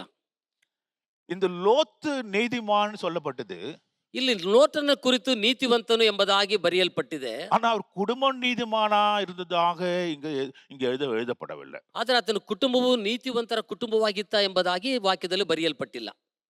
லோத்துக்கு மனைவி இருந்தா அங்க அங்கே அவருக்கு டாக்டர்ஸ் இருந்தாங்க என்றெல்லாம் எழுதப்பட்டிருக்குது. ಅಲ್ಲಿ ಲೋಟನಿಗೆ ಹೆಂಡತಿ ಮತ್ತೆ ಮಕ್ಕಳು ಇದ್ದರು, ಹೆಣ್ಮಕ್ಕಳು ಇದ್ದರು ಎಂಬುದಾಗಿ ವಾಕ್ಯದಲ್ಲಿ ಬರೆಯಲ್ಪಟ್ಟಿದೆ. இவர் போய் அங்க பிசினஸ் சென்டரை போட்டு நல்ல ஃபிளரிஷ் ஆயினுக்கிறாரு. போது லோத்து அங்க அந்த அங்க இருக்கிற ஜனங்களுக்கு ஏத்த விதத்துல இப்போ என்ன வராங்க, இந்த குடும்பம் தேவனுக்கு பிரியமான ஒரு நீதி உள்ளதான ஒரு குடும்பம், இப்போ இந்த உலகத்துக்கு ஏற்ற விதத்துல அந்த பிரபஞ்சத்துக்கு ஒத்த வேஷத்தை போட ஆரம்பிக்கிறாங்க. இப்போ ನೀತಿವಂತನಾಗಿದ್ದುವಂತ ಲೋಟನು ಮತ್ತೆ ಕುಟುಂಬವು ಅಲ್ಲಿ ಆ ಸ್ಥಳದಲ್ಲಿ ವಾಸ ಮಾಡುವಂತ ಸಮಯದಲ್ಲಿ ಆ ಸ್ಥಳಕ್ಕೆ ತಕ್ಕಂತ ರೀತಿಯಲ್ಲಿ ತಮ್ಮ ಲೋಕಕ್ಕೆ ಸಂಬಂಧಪಟ್ಟ ಒಂದು ವೇಷವನ್ನ ಧರಿಸಿಕೊಂಡು ಜೀವನ ಮಾಡುವುದಕ್ಕೆ ಪ್ರಾರಂಭ ಮಾಡಿದ್ರು ಎಂಬುದಾಗಿ ನಾವು ನೋಡ್ತೇವೆ. ஏன் அவங்க அங்க இருக்கிற ஜனங்களோட கல்ச்சரு, அவங்க ட்ரெஸ்ஸு, அவங்க என்டர்டைன்மெண்ட் எல்லாம் நம்மளுக்கு பிடிச்சிருக்குது. ಯಾಕಂದ್ರೆ ಅಲ್ಲಿ ಜೀವನ ಮಾಡುವಂತ ಜನಗಳ ಕಲಾಚಾರವು ಎಲ್ಲವೂ ಇವರಿಗೆ ಇಷ್ಟವಾಗದ ನಿಮಿತ್ತವಾಗಿ ಈ ರೀತಿಯಾಗಿ ಮಾಡ್ತಾರೆ. இல்ல அவங்க அவங்க ட்ரெஸ் என்ன மாதிரி போட்டுருக்கணும், அட என்ன அழகா இருக்குது, எப்படி இருக்குது, அதே மாதிரி நம்மளும் போடலாம் இல்ல. ಅವ್ರು ಹಾಕಿಕೊಂಡಿರುವಂತ ಬಟ್ಟೆ ಎಷ್ಟು ಸುಂದರವಾಗಿದೆ, ನಾವು ಸಹ ಅದನ್ನು ಧರಿಸಿಕೊಳ್ಳೋಣ ಎಂಬುದಾಗಿ ಒಂದು ಇಚ್ಛಿಸುವಂತ ಕಾರ್ಯ. நம்ம பிள்ளைங்க சில சமயத்துல கேட்கும், அவங்களும் நல்லா போட்டுனுக்குறோம், அதே மாதிரி போட்டா நீ ஏன் என்ன தப்பு சொல்ற? பசங்க வீட்டுல அம்மா அப்பா கிட்ட கேட்குது என்ன தெரியுமா, அவங்க எல்லாம் போட்டு போறாங்க, அதெல்லாம் ஒன்றும் தெரியவில்லை, நம்ம ஏன் அது போடக்கூடாது அப்படின்னு பசங்க கேட்கும்போது பெற்றோர்களுக்கு என்ன ஆகுது, ஒரே ஷாக். அது என்ன கல்ச்சரல் ஷாக் ஆயிடுது. ஆமா அவங்க எல்லாம் போட்டுன்னு போகும்போது நம்ம புள்ள மட்டும் ஏன் அப்படி இருக்கக்கூடாது இல்லையா? நம்ம புள்ளையும் அதே மாதிரி போட்டோம், வாமா உனக்கு இன்னொன்று வாங்கி தரேன் அப்படின்னு போயிட்டு அதே மாதிரி ஒரு ட்ரெஸ்ஸை வாங்கி கொடுப்பாங்க. ನಮ್ಮ ಮಕ್ಕಳು ಬೇರೆಯವರು ಹಾಕಿಕೊಂಡಿರುವಂತ ಬಟ್ಟೆಗಳನ್ನು ನೋಡಿ ನಮ್ಮ ಬಳಿಯಲ್ಲಿ ಕೇಳುವಂತ ಸಮಯದಲ್ಲಿ, ಹೌದಲ್ವಾ ನಮ್ಮ ಮಕ್ಕಳು ಸಹ ಅದೇ ರೀತಿಯಲ್ಲಿ ಬಟ್ಟೆಯನ್ನು ಹಾಕಿಕೊಳ್ಳಲಿ ಎಂಬುದಾಗಿ ಒಂದು ವೇಳೆ ನಾವು ಮನಸ್ಸು ಮಾರಿ ನಾವು ಸಹ ಬಟ್ಟೆಯನ್ನು ತೆಗೆದುಕೊಳ್ಳಿ ಅವರಿಗೆ ಕೊಡುವಂತವರಾಗಿ ಕಾಣಲ್ಪಡ್ತೇವೆ. ஏன்னா இருக்கிற இடத்துல அதுக்கு ஏத்த மாதிரி தான் நடந்துக்கணும். ಯಾಕಂದ್ರೆ ನಾವು ವಾಸ ಮಾಡುವಂತ ಸ್ಥಳಕ್ಕೆ ತಕ್ಕಂತ ರೀತಿಯಲ್ಲಿ ನಾವು ಬದಲಾಯಿಸಿಕೊಳ್ಳಬೇಕು. ஆங்கிலத்தில் ஒரு பழம் இருக்குது, if you are in Rome be a Roman. நீ ரோம தேசத்துல இருந்தா ரோமன மாதிரி இருடான்னு சொல்றான். ಆಂಗ್ಲ ಭಾಷೆಯಲ್ಲಿ ಒಂದು ಗಾದೆ ಇದೆ, ನೀವು ರೋಮಾಪುರದಲ್ಲಿ ವಾಸ ಮಾಡುವುದಾದ್ರೆ ರೋಮನಾಗಿ ಇರು ಎಂಬುದಾಗಿ. எந்த இடத்துல இருக்கிற அதுக்கு ஏத்த மாதிரி அதே மாதிரி மாறுன்றான். ಯಾವ ಸ್ಥಳದಲ್ಲಿ ಜೀವನ ಮಾಡ್ತೀಯ ಆ ಸ್ಥಳಕ್ಕೆ ತಕ್ಕಂತೆ ನೀನು ಬದಲಾಯಿಸು ಎಂಬುದಾಗಿ. வேதம் அது சொல்லல. ಆದ್ರೆ ವಾಕ್ಯದಲ್ಲಿ ಸತ್ಯವಾಕ್ಯವು ಆ ರೀತಿಯಾಗಿ ಹೇಳಿರಲಿಲ್ಲ. இந்த பிரபஞ்சத்துக்கு ஒத்த வேஷம் தெரியாதபடிக்கு, ಲೋಕಕ್ಕೆ ಸಂಬಂಧಪಟ್ಟ ರೀತಿಯಲ್ಲಿ ವೇಷವನ್ನ ಧರಿಸಿಕೊಳ್ಳದ ಹಾಗೆ. ஹலோ நீ எங்க இருந்தாலும் யூ ஆர் செப்பரேட் பர்சன். உன்னோட ஐடென்டிட்டியே வேற. அந்த ஜனத்தோட கூட உன் ஐடென்டிட்டி போய் ஒட்டிக்க கொள்ள முடியாது. ನೀವು ಎಲ್ಲೇ ಜೀವನ ಮಾಡುವುದಾದ್ರೂ ನಿನ್ನ ಒಂದು ಕಾರ್ಯ ಅದು ಬೇರ್ಪಡಿಸುವಂತದ್ದಾಗಿದೆ. ಅದಕ್ಕೆ ಸಂಬಂಧಪಟ್ಟ ರೀತಿಯಲ್ಲಿ ನಿನ್ನ ಕಾರ್ಯಗಳು ಇರಬಾರ್ದು, ನಿನ್ನ ಗುರುತು ಆ ರೀತಿಯಾಗಿ ಇರಬಾರ್ದು. ஹல்லேலூயா ஹல்லேலூயா ஹல்லேலூயா. ஹல்லேலூயா. அவங்கள மாதிரியே எல்லாம் பண்றது. இன்னொருத்தவங்க எப்படி பண்றாங்களோ அதே மாதிரி அந்த ஊர்ல கூத்து அடிச்சோன்னா நம்மளும் போய் கூத்து அடிக்க வருது. அவங்க கூட சேர்ந்து நம்மள கை தட்டின்னு இருக்கிறது இல்லைங்களா? ಅಲ್ಲಿ ಯಾವ ರೀತಿಯಾಗಿ ಮಾಡ್ತಾರೋ ಅದೇ ರೀತಿಯಲ್ಲಿ ಅದಕ್ಕಾಗಿ ನಾವು ಹೊಂದಿಕೊಳ್ಳೋದು, ಅವ್ರು ಯಾವ ರೀತಿಯಾಗಿ ಕಾರ್ಯಗಳನ್ನ ಮಾಡ್ತಾರೋ ಅದಕ್ಕೆ ಸಂಬಂಧಪಟ್ಟ ರೀತಿಯಲ್ಲಿ ನಮ್ಮನ್ನ ಸಹ ಒಳಪಡಿಸಿಕೊಳ್ಳುವಂಥದ್ದು. பிரதர் நான்லாம் பண்ண மாட்டேன் பிரதர். ஆனா இந்த பசங்க கேட்க மாட்டேன்து. அது ஏதோ கொஞ்சம் அதுக்கு சந்தோஷமா இருக்கட்டும்னு அனுப்பிச்சு விட்டுறேன். ಬ್ರದರ್, ನಾನು ಆ ರೀತಿಯಾಗಿ ಮಾಡೋದಿಲ್ಲ. ನಮ್ಮ ಮಕ್ಕಳು ಏನೋ ತೊಂದರೆ ಮಾಡ್ತಾರೋ ಅದಕ್ಕಾಗಿ ನಾನು ಅವ್ರನ್ನ ಕಳಿಸಿಬಿಡ್ತೀನಿ ಎಂಬುದಾಗಿ. நான் சொல்றது உங்களுக்கு நிறைய பேரண்ட்ஸ்க்கு புரியுதுன்னு நினைக்கிறேன். ಅನೇಕ ಎತ್ತವರಿಗೆ ಇದು ಅರ್ಥ ಆಗುತ್ತೆ ಎಂಬುದಾಗಿ ನಾವು ತಿಳಿದುಕೊಳ್ತೇವೆ.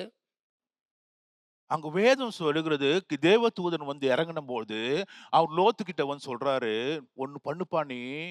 இது கர்த்தர் அழிக்க போறார். சோதோம் குமார அழிக்க போறாரு. அவங்களோட அக்கறை அநியாயம் தேவ சமூகத்துல எட்டுந்து அதனால அழிக்க போறாரு. நீ ஒண்ணு பண்ணு. நீ போய் என்னாரு வீட்டுல இருக்கிறவங்கிட்ட மட்டும் சொல்லல அவரு. லோத்த உனக்கு தெரிஞ்சவங்க யாரா இருக்கிறான்னு பாரு. உன் சொந்தக்காரன், உன்னோட புள்ளைங்க, உனக்கு ரிலேட்டிவ்ஸ் யாரா இருக்கிறாங்கன்னு பாரு. அவங்க எல்லாரையும் போய் சொல்லு. அப்போ சொல்லி நீ அவங்களுக்கு வெளியில கூட்டிட்டு வந்துரு. Separate them out. அவங்களுக்கு கொண்டு வா. அவங்கள நான் காப்பாத்திடுறேன். மித்தி பேரை நான் அழிச்சிடுறேன் அப்படின்னு தேவதூதன் வந்து லோத்துக்கிட்ட சொல்றாரு. ನೀತಿವಂತನಾಗಿರುವಂತ ಲೋಟನ ಬಳಿಯಲ್ಲಿ ದೇವದೂತರು ಬಂದು ಅಲ್ಲಿ ಹೇಳುತ್ತಾರೆ, ಇಲ್ಲಿ ಮಾಡುವಂತ ಅಕ್ರಮಗಳು ದೇವರ ಸಮ್ಮುಖದಲ್ಲಿ ಮುಟ್ಟಿದ ಕಾರಣ ದೇವರು ನಾಶ ಮಾಡೋದಕ್ಕಾಗಿ ನಮ್ಮನ್ನ ಕಳಿಸಿದ್ದಾನೆ.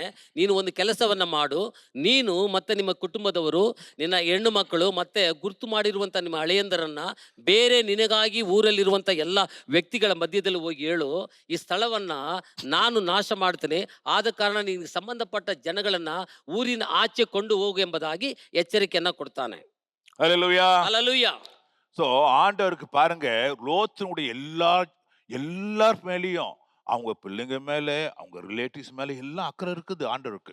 பாருங்க, ನೋಡ್ರಿ, ದೇವರಿಗೆ ಲೋಟನ ಮೇಲೆ ಮಾತ್ರವಲ್ಲ, ಅವನಿಗೆ ಸಂಬಂಧಪಟ್ಟ ಎಲ್ಲ ಸಂಬಂಧಿಕರ ಮೇಲೂ ಸಹ ಕನಿಕರ ಇತ್ತು. அந்த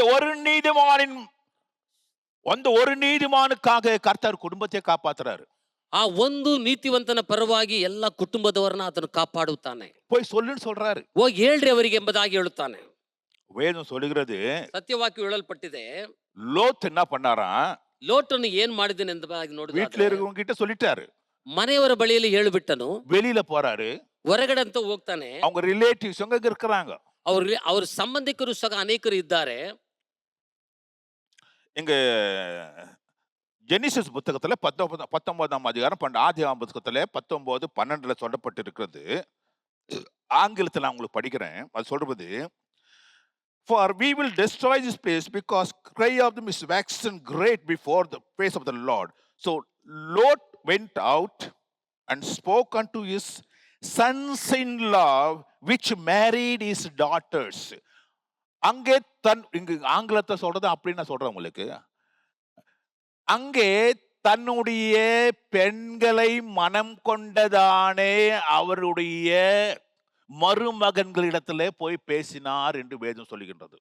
ಆಗ ಆ ದೂತರು ಲೋಟನಿಗೆ, ಇಲ್ಲಿ ನಿನಗೆ ಇನ್ಯಾರಿದ್ದಾರೆ? ಹಳೆಯಂದರನ್ನು ಗಂಡು ಹೆಣ್ಣು ಮಕ್ಕಳನ್ನು ಪಟ್ಟಣದಲ್ಲಿ ನಿನಗಿರುವ ಬೇರೆ ಎಲ್ಲರನ್ನು ಊರ ಹೊರಕ್ಕೆ ಕರೆದುಕೊಂಡು ಬಾ ಎಂಬುದಾಗಿ ದೂತರು ಹೇಳಿದರು. இவர் போயிட்டு யார்கிட்ட பேசுறாரு? ಇವರು ಹೋಗಿ ಯಾರ ಹತ್ರ ಮಾತಾಡ್ತಾರಂದ್ರೆ, யார்கிட்ட பேசினாரு? ಯಾರ ಹತ್ರ ಮಾತಾಡಿದ್ರು? மகள்களுடைய மனம் கொண்டதானே, ஆங்கிலத்துல மனம் கொண்டதானே அந்த மருமகன்களிடத்துல எங்க போய் பேசினார் லோத்துன்னு. அப்பனா என்ன அர்த்தங்க? அந்த பெண்களுக்கு எங்க மருமகன் பாத்துக்கிறாரு? சோதோம்ல. இன்னைக்கு பாருங்க, நம்ம அந்த உலகத்துக்கு தக்க அந்த பிரபஞ்சத்துக்கு ஒத்த வேஷம் தரிக்க முடியாத அவங்கள பெண் கொண்டு அவங்க கல்ச்சருக்கு மாறியாச்சு. இப்போ மேரேஜும் செட்டில் பண்ணிட்டாரு. யோசித்து பாருங்க, என்ன பண்றாரு? அவங்கள மாதிரியே கல்ச்சரு, அவங்க என்ன பண்றாங்களே பண்ணு. அதுக்கு பாருங்க, 2 பொண்ணுங்களுக்கு அங்க கல்யாணம் பண்றதுக்கு எல்லாம் பண்ணி ஆங்கிலத்துல மேரிட்னே போட்டுட்டு இருக்குது. ஆனா தமிழ்ல நிச்சயதார்த்தம் பண்ணப்பட்டதுன்னு சொல்லப்பட்டு இருக்கிறது. மனம் பண்ண போகிறது கன்னடத்துல ஒரு பாஷையில அதே தான் போட்டு இருக்குது. ஒன்னு என்னங்குது ஆல்ரெடி மேரிட்னு, பிரதர் கன்னடத்துல திருப்பி படிச்சு சொன்னாரு, இல்ல ಗೊತ್ತು ಮಾಡಿಕೊಳ್ಳುವ போட்டிருக்குதுன்னு சொன்னாரு. ஆனா ஆங்கில பாஷையில போட்டிருக்குது தப்பு. ஆங்கில பாஷையில என்ன போட்டிருக்குது, ஆல்ரெடி மேரிட்னு. Actually the marriage is did not really take place, it is only a betrothal. அங்கே நிச்சயம் பண்ணப்பட்டவர்கள் அவர்கள். ஆகத்தான் அந்த 2 பெண்களும் செகண்ட் வசனத்துல சொல்லப்பட்டிருக்கிறது, அவர்கள் இன்னும் மனுஷனை அறியாதவர்கள் என்று அங்கே சொல்லப்பட்டிருக்கிறது. ನೀತಿವಂತನಾಗಿರುವಂತ ಲೋಟನ ಬಳಿಯಲ್ಲಿ ಹ್ಮ್. ದೇವದೂತರು ಹೇಳುತ್ತಾರೆ, ಹ್ಮ್. ಹೋಗಿ ನಿಮ್ಮ ಅಳೆಯಂದ್ರ ಅಂದ್ರೆ ಹೆಣ್ಣು ಮಕ್ಕಳ ಸಂಗಡ ಮದುವೆ ಆದವರು ಎಂಬುದಾಗಿ ಆಂಗ್ಲ ಭಾಷೆಯಲ್ಲಿ ಬರೆಯಲ್ಪಟ್ಟಿದೆ. ಅಂದ್ರೆ ನೀತಿವಂತನಾಗಿರುವಂತವನು ತನ್ನ ಜೀವನವನ್ನ ಅಲ್ಲಿ ಸೋದೋಮ್ ಪಟ್ಟಣಕ್ಕೆ ಸಂಬಂಧಪಟ್ಟ ರೀತಿಯಲ್ಲಿ ಹೆಣ್ಣು ಮಕ್ಕಳಿಗೆ ತನ್ನ ಗಂಡನನ್ನ ಹುಡುಕುವಂತವನಾಗಿ ಕಾಣಲ್ಪಡುತ್ತಾನೆ. ಅಲ್ಲಿ ಅದಕ್ಕೆ ಸಂಬಂಧಪಟ್ಟ ರೀತಿಯಲ್ಲಿ ಲೋಟನು ಜೀವನವನ್ನ ಮಾಡಿದನು ಎಂಬುದಾಗಿ ವಾಕ್ಯ ಬರೆಯಲ್ಪಟ್ಟಿದೆ. ಯಾಕಂದ್ರೆ ಆ ಸ್ಥಳಕ್ಕೆ ಸಂಬಂಧಪಟ್ಟ ರೀತಿಯಲ್ಲಿ ಅಲ್ಲಿ ಮಾಡುವಂತ ಕ್ರಿಯೆಗಳಿಗೆ ಸಂಬಂಧಪಟ್ಟವನಾಗಿ ಲೋಟನು ನೀತಿವಂತನು ಆದರೂ ಸಹ ತನ್ನ ಕಾರ್ಯಗಳನ್ನ ಆ ಹಾಳಾದ ಸೋದೋಮ್ ಕುಮಾರ ಪಟ್ಟಣಕ್ಕೆ ಸಂಬಂಧಪಟ್ಟ ರೀತಿಯಲ್ಲಿ ಆತನ ಜೀವನವನ್ನ ಪ್ರಾರಂಭ ಮಾಡಿದ ಎಂಬುದಾಗಿ ನಾವು ನೋಡ್ತೇವೆ. ஒருவேளை லோத்தை சொல்லிருக்கலாம், நான் நீதிமான் ஆண்டவரே. கரெக்ட், நீ நீதிமான், உன் புள்ளைங்க என்ன ஆச்சு, உன் வைஃப் என்னாச்சு? ಒಂದು ವೇಳೆ ನೀತಿವಂತನು ನಾನು ಎಂಬುದಾಗಿ ಲೋಟನು ದೇವರ ಮುಂದೆ ಹೇಳಬಹುದು, ಆದರೆ ನಿನ್ನ ಹೆಂಡತಿ ನಿನ್ನ ಮಕ್ಕಳು ಏನಾದ್ರು ಎಂಬುದಾಗಿ ಒಂದು ವೇಳೆ ಪ್ರಶ್ನೆ ಕೇಳಬಹುದು. Are you not responsible for your wife and the children? நீ உன்னுடைய மனைவி, உன்னுடைய பெண்கள், உன்னுடைய பிள்ளைகள் மேலே உனக்கு எந்த ஜவாப்தாரியும் இல்லையா உனக்கு? ಆದರೆ ನೀತಿವಂತನಾಗಿರುವಂತ ನೀನು ನಿನ್ನ ಹೆಂಡತಿ ಮಕ್ಕಳ ಮೇಲೆ ಒಂದು ಜವಾಬ್ದಾರಿ ಇಲ್ಲದವನಾಗಿ ಇದೆಯಾ ಎಂಬುದಾಗಿ ಕೇಳಬಹುದು. அவர்கள் அங்கே போய் அங்கே கல்யாணத்துக்காக எல்லாம் முடிஞ்சு விட்டுடுது.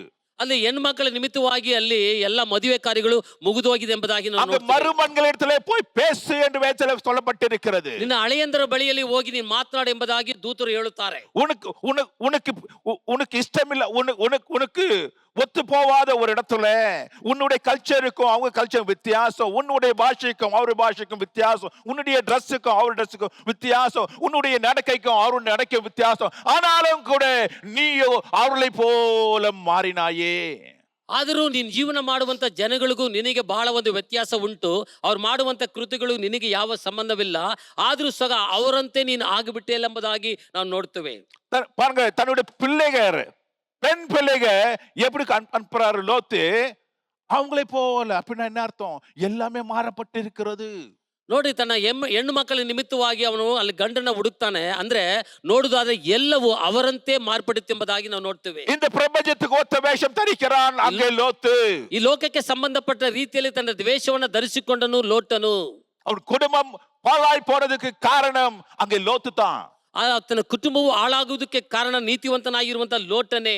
தான் மட்டும் நீதிமான் என்று சொல்லிக்கொண்டு தன் குடும்பத்தை அந்த பாழான ஒரு இடத்திலே கொண்டு போய் நிறுத்தியிருக்கின்றான். அது மாத்திரமில்லாதபடிக்கு அவள் பாழான காரியங்களை செய்து கொண்டிருக்கும் போது அதை தடுப்பதற்கு அவனுக்கு எந்த விதமான ஒரு நோக்கமோ ஒரு எண்ணமோ அவனுக்கு இல்லை. ನೀತಿವಂತನಾಗಿರುವಂತ ಲೋಟನು ತನ್ನ ಕುಟುಂಬವನ್ನು ಹಾಳು ಮಾಡುವುದಕ್ಕಾಗಿ ಬೇಕಾಗಿರುವಂತ ಎಲ್ಲವನ್ನ ಕಾರ್ಯವನ್ನ ಮಾಡುವಂತವನಾಗಿರ್ತಾನೆ. ಆದ್ರೆ ತನ್ನ ಕುಟುಂಬವು ಹಾಳಾಗುತ್ತದೆ ಎಂಬುದಾಗಿ ಅದನ್ನು ತಡೆ ಮಾಡುವುದಕ್ಕೆ ಯಾವ ಆಲೋಚನೆ ಇಲ್ಲದವನಾಗಿ ಅವನು ಕಾಣಲ್ಪಡುತ್ತಾನೆ. தேவஜனமே, நீ நீதிமானாய் இருக்கலாம். ದೇವ ಜನರೇ, ನಾವು ನೀತಿವಂತರಾಗಿ ಇರಬಹುದು. உன் குடும்பத்தை குறித்தான ஒரு ஜவாப்தாரி உன் கையிலே கேட்கப்படுகிறது. ನಿನ್ನ ಕುಟುಂಬದ ಕುರಿತಾದ ಜವಾಬ್ದಾರಿ ನಿನ್ನ ಕೈಯಲ್ಲಿ ಕೇಳಲ್ಪಡುತ್ತದೆ. உன் மனைவி, உன்னுடைய பிள்ளைகள் எங்கே இருக்கிறார்கள்? ನೀನು ನಿನ್ನ ಹೆಂಡತಿ ಮತ್ತೆ ನಿನ್ನ ಮಕ್ಕಳು ಎಲ್ಲಿದ್ದಾರೆ? நான் மட்டும் வாரம் போய் ஆண்டவரை தொழுது கொண்டிருக்கிறேன். ನಾನು ಮಾತ್ರ ವಾರ ಹೋಗಿ ದೇವರ ಬಳಿಯಲ್ಲಿ ಆರಾಧನೆ ಮಾಡುತ್ತೇನೆ. நான் பரிசுத்தவானாய் இருக்கிறேன். ನಾನು ಪರಿಶುದ್ಧವಂತವನಾಗಿರುತ್ತೇನೆ. என்னுடைய பிள்ளைகளின் பேச்சை கேட்கல. ನನ್ನ மಕ್ಕಳು ನನ್ನ ಹೆಸರನ್ನ ಕೇಳುತ್ತಿಲ್ಲ. அந்த இடத்தை ஷிஃப்ட் பண்ணி வர வேண்டித்தான். அந்த லோத் அந்த இடத்தை விட்டு காலி பண்ணி வந்திருக்கலாம் இல்லையா? ಆ ಸ್ಥಳಾಂತರ ಮಾಡಬೇಕಲ್ವಾ? ಲೋತನು ಆ ಸ್ಥಳವನ್ನು ಬಿಟ್ಟು ಬೇರೆ ಸ್ಥಳಕ್ಕೆ ಹೋಗ್ಬೇಕಿತ್ತಲ್ವಾ? அக்கிரமக்காரர்கள் வசிக்கதான் இடத்திலே வாசம் பண்ணினான் என்று வேதம் சொல்லுகின்றது. ಅಲ್ಲಿ ಅಕ್ರಮಗಾರರು ವಾಸ ಮಾಡುವಂತ ಸ್ಥಳದಲ್ಲಿ ವಾಸ ಮಾಡುತ್ತಿದ್ದನು ಎಂಬುದಾಗಿ ವೇದವು ಹೇಳುತ್ತದೆ. நாள்தோறும் வருத்தப்பட்டாராம். வேற ಅವರು ವೇದನೆ ಕೊಂಡನು ಎಂಬುದಾಗಿ ಸಹ ದಿನದಿನಕ್ಕೂ ಎಂಬುದಾಗಿ ಬರೆಯಲ್ಪಟ್ಟಿದೆ. ஏன் அந்த இடத்தை விட்டு வெளில வந்துடுது? ಯಾಕೆ ಆ ಸ್ಥಳವನ್ನು ಬಿಟ್ಟು ಬೇರೆ ಸ್ಥಳಕ್ಕೆ ಹೋಗು? ஏன் வருத்தப்பட்டு நாங்க இருக்கணும்? ಏಕೆ ವೇದನೆ ಮುಖಾಂತರವಾಗಿ ಸ್ಥಳದಲ್ಲಿ ಜೀವನ ಮಾಡಬೇಕು? ஏன்? ಏನಕ್ಕೆ? அது உலகத்தின் மேலே ஆசை, இச்சை, ಆ ಲೋಕದ ಮೇಲೆ ಒಂದು ಆಸೆ, ಇಚ್ಛೆ, வருமானம், ದುಡಿಮೆ எல்லாம் நல்லா இருக்குது. ಎಲ್ಲವೂ ಚೆನ್ನಾಗಿಯೇ ಹೋಗ್ತಾ ಇದೆ. Everything is fine. பாருங்க, நமக்கு தேவையான எல்லாம் கிடைக்குது. ಎಲ್ಲವೂ ಚೆನ್ನಾಗಿದೆ, ನಮಗೆ ಬೇಕಾಗಿರುವುದು ಎಲ್ಲವೂ ಅಲ್ಲಿ ಸಿಗುತ್ತಾ ಇದೆ. ஹலோ, இன்னைக்கு கம்ஃபர்டபுள் லைஃபை சூஸ் பண்ணீங்கன்னா ஆண்டவரை விட்டு தூரம் இருந்து நான் யோசித்து பாரு. அங்கு ஜட்ஜ்மெண்ட் வருது. தேவதூதன் சொல்றான், சோதோம கர்த்தர் அழிக்க போறாருயா லோத்தே, ಇದು அறியாம இருக்கிறியே. ಸುಖಕರವಾದ ಜೀವನಕ್ಕೆ ನಾವು ಹೊಂದಿಕೊಳ್ಳುವುದಾದರೆ ದೇವದೂತನು ಬಂದು ಹೇಳುತ್ತಾನೆ, ಮೊರೆಯು ಮುಟ್ಟಲ್ಪಟ್ಟಿದೆ, ಈಗ ನಾಶನವಾಗಕ್ಕೆ ಪ್ರಾರಂಭವಾಗುತ್ತದೆ ಎಂಬುದಾಗಿ. லோத்து லோத்து பாருங்க, சொன்ன உடனே ஓடுறாரு. தேவதூதன் என்ன பண்றாரு, அஹ், அங்க அங்க 2 பிள்ளைங்க மட்டும் தான் வராங்க, 2 பொண்ணுங்க மாத்திரம் தான் வராங்க.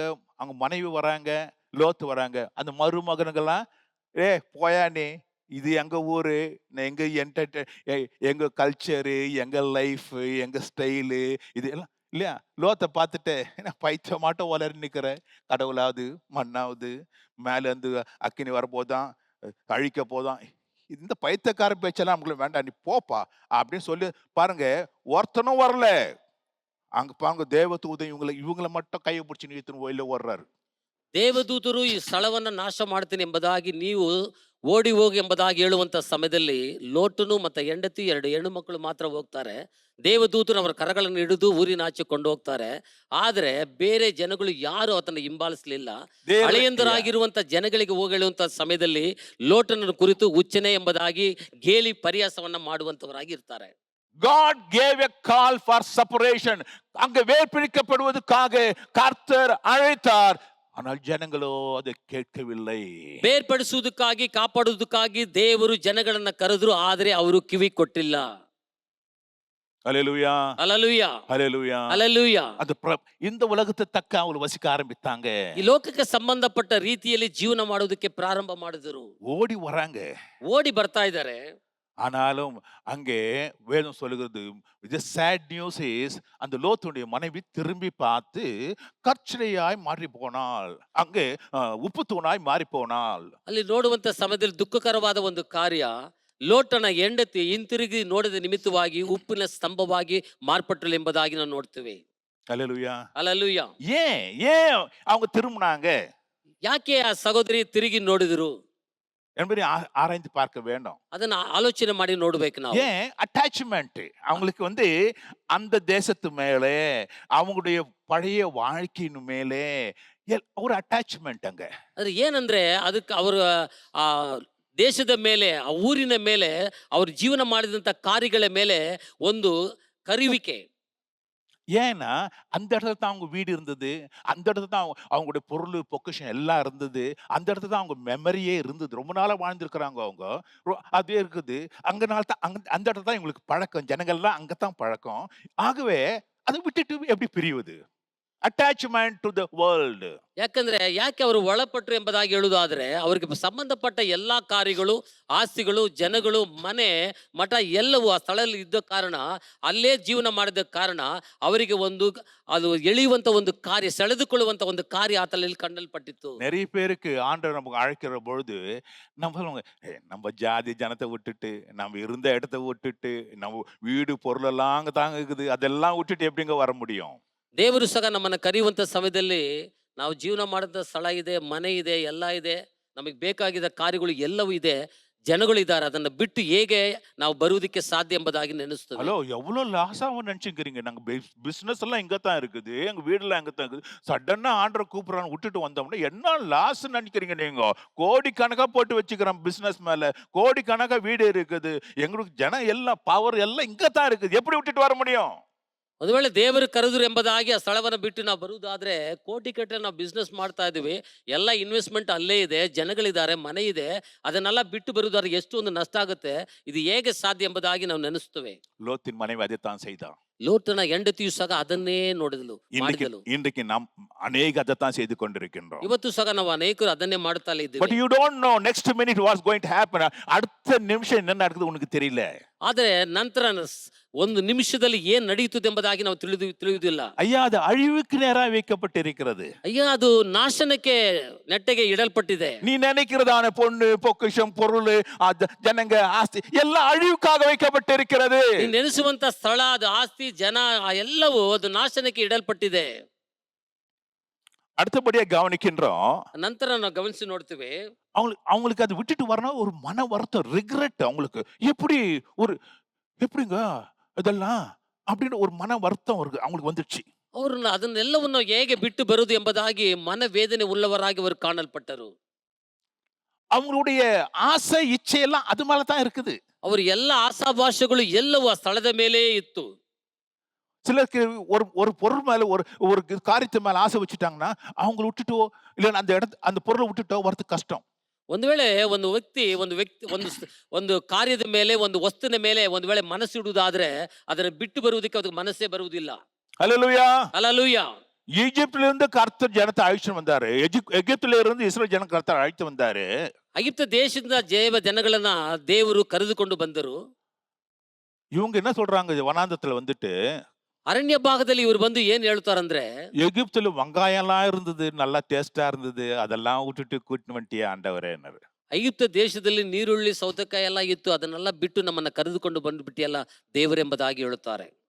இன்னைக்கு கூட பாருங்க, நம்ம சமையல்ல வெங்காயம் இல்லாம சாப்பிட்டோம்னா என்ன சாப்பாடு இது இல்ல? ಇವತ್ತು ಸಹ ನಮ್ಮ ಅಡಿಗೆಯಲ್ಲಿ ಒಂದು ವೇಳೆ ನೀರುಳ್ಳಿ ಇಲ್ಲದೆ ಅಡಿಗೆ ಮಾಡಿದ್ರೆ ಏನ್ ಊಟ ಇದು ಎಂಬುದಾಗಿ ಹೇಳ್ತೇವೆ. எங்க அம்மா என்னம்மா ஆனியன் கட் பண்ணி போட்டு பண்ணுவாங்க இல்ல? ನಮ್ಮಮ್ಮ ಎಷ್ಟೊಂದು ನೀರುಳ್ಳಿ ಕಟ್ ಮಾಡಿ ಅದನ್ನ ಮಾಡ್ತಾ ಇದ್ರು. ஒன்னா டேஸ்ட் இருக்கு அந்த ஈருளில இல்ல? ಬೆಳ್ಳುಳ್ಳಿ ನೀರುಳ್ಳಿಯಲ್ಲಿ ಎಷ್ಟು ಒಂದು ರುಚಿ. ஐயோ, அதை சாப்பிட்டேன்னா அடுத்த நிமிஷத்துல வாந்தி பேதி ஆகி சாவு போறேன்னு ஆண்டவர் சொன்னும் போது அது அப்போட பரவாயில்லங்க, செத்தாலும் பரவாயில்ல, அந்த ஆனியனோட சாவுறேன்னுவா.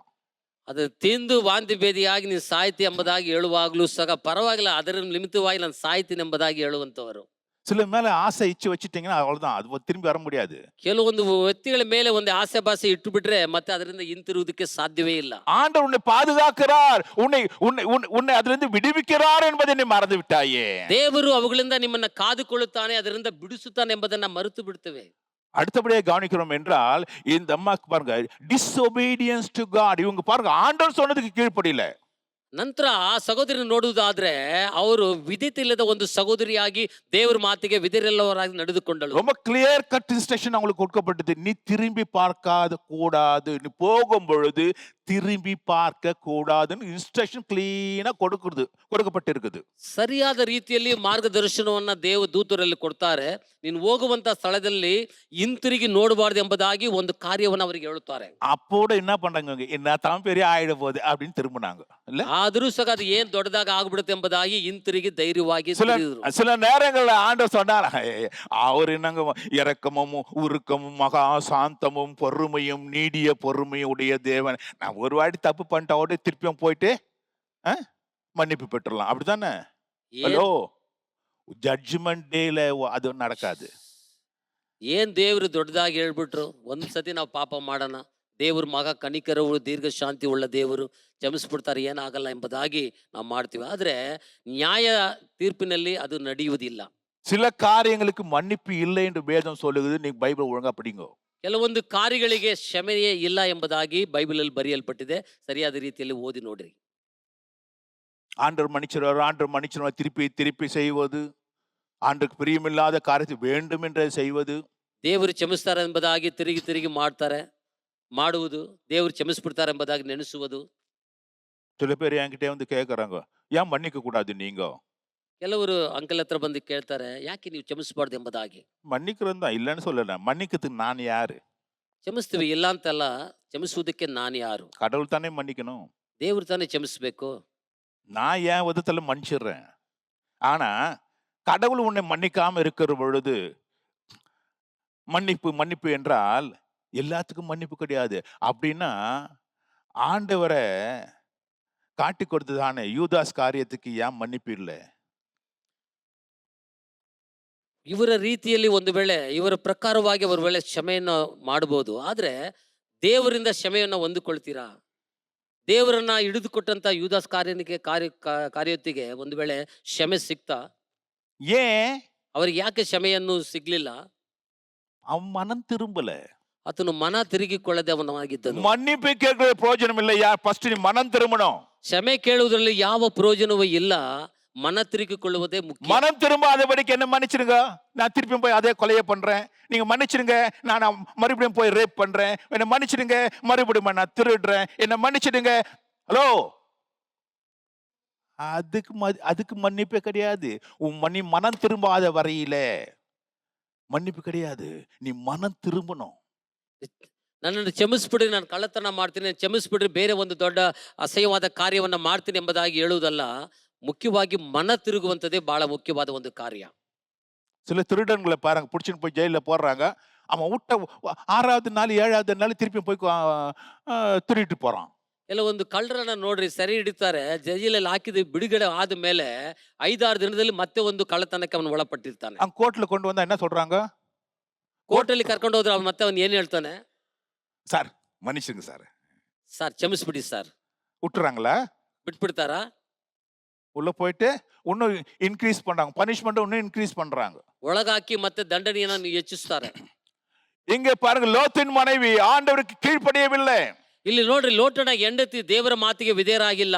திரும்பி பார்த்தா உப்பு துண்ணா மாறிட்டா. ಹಿಂತಿರುಗಿದಳು, ಉಪ್ಪಿನ ಸ್ತಂಭವಾಗಿ ಮಾರ್ಪಟ್ಟಳು. ஆண்டவருடைய வார்த்தைக்கு கீழ்ப்படியாமல் எந்த ஒரு மனுஷனை தொடர்ந்து செய்வான் என்றால் அவன் நிச்சயமா பனிஷ்மெண்ட் கிடைக்கும்.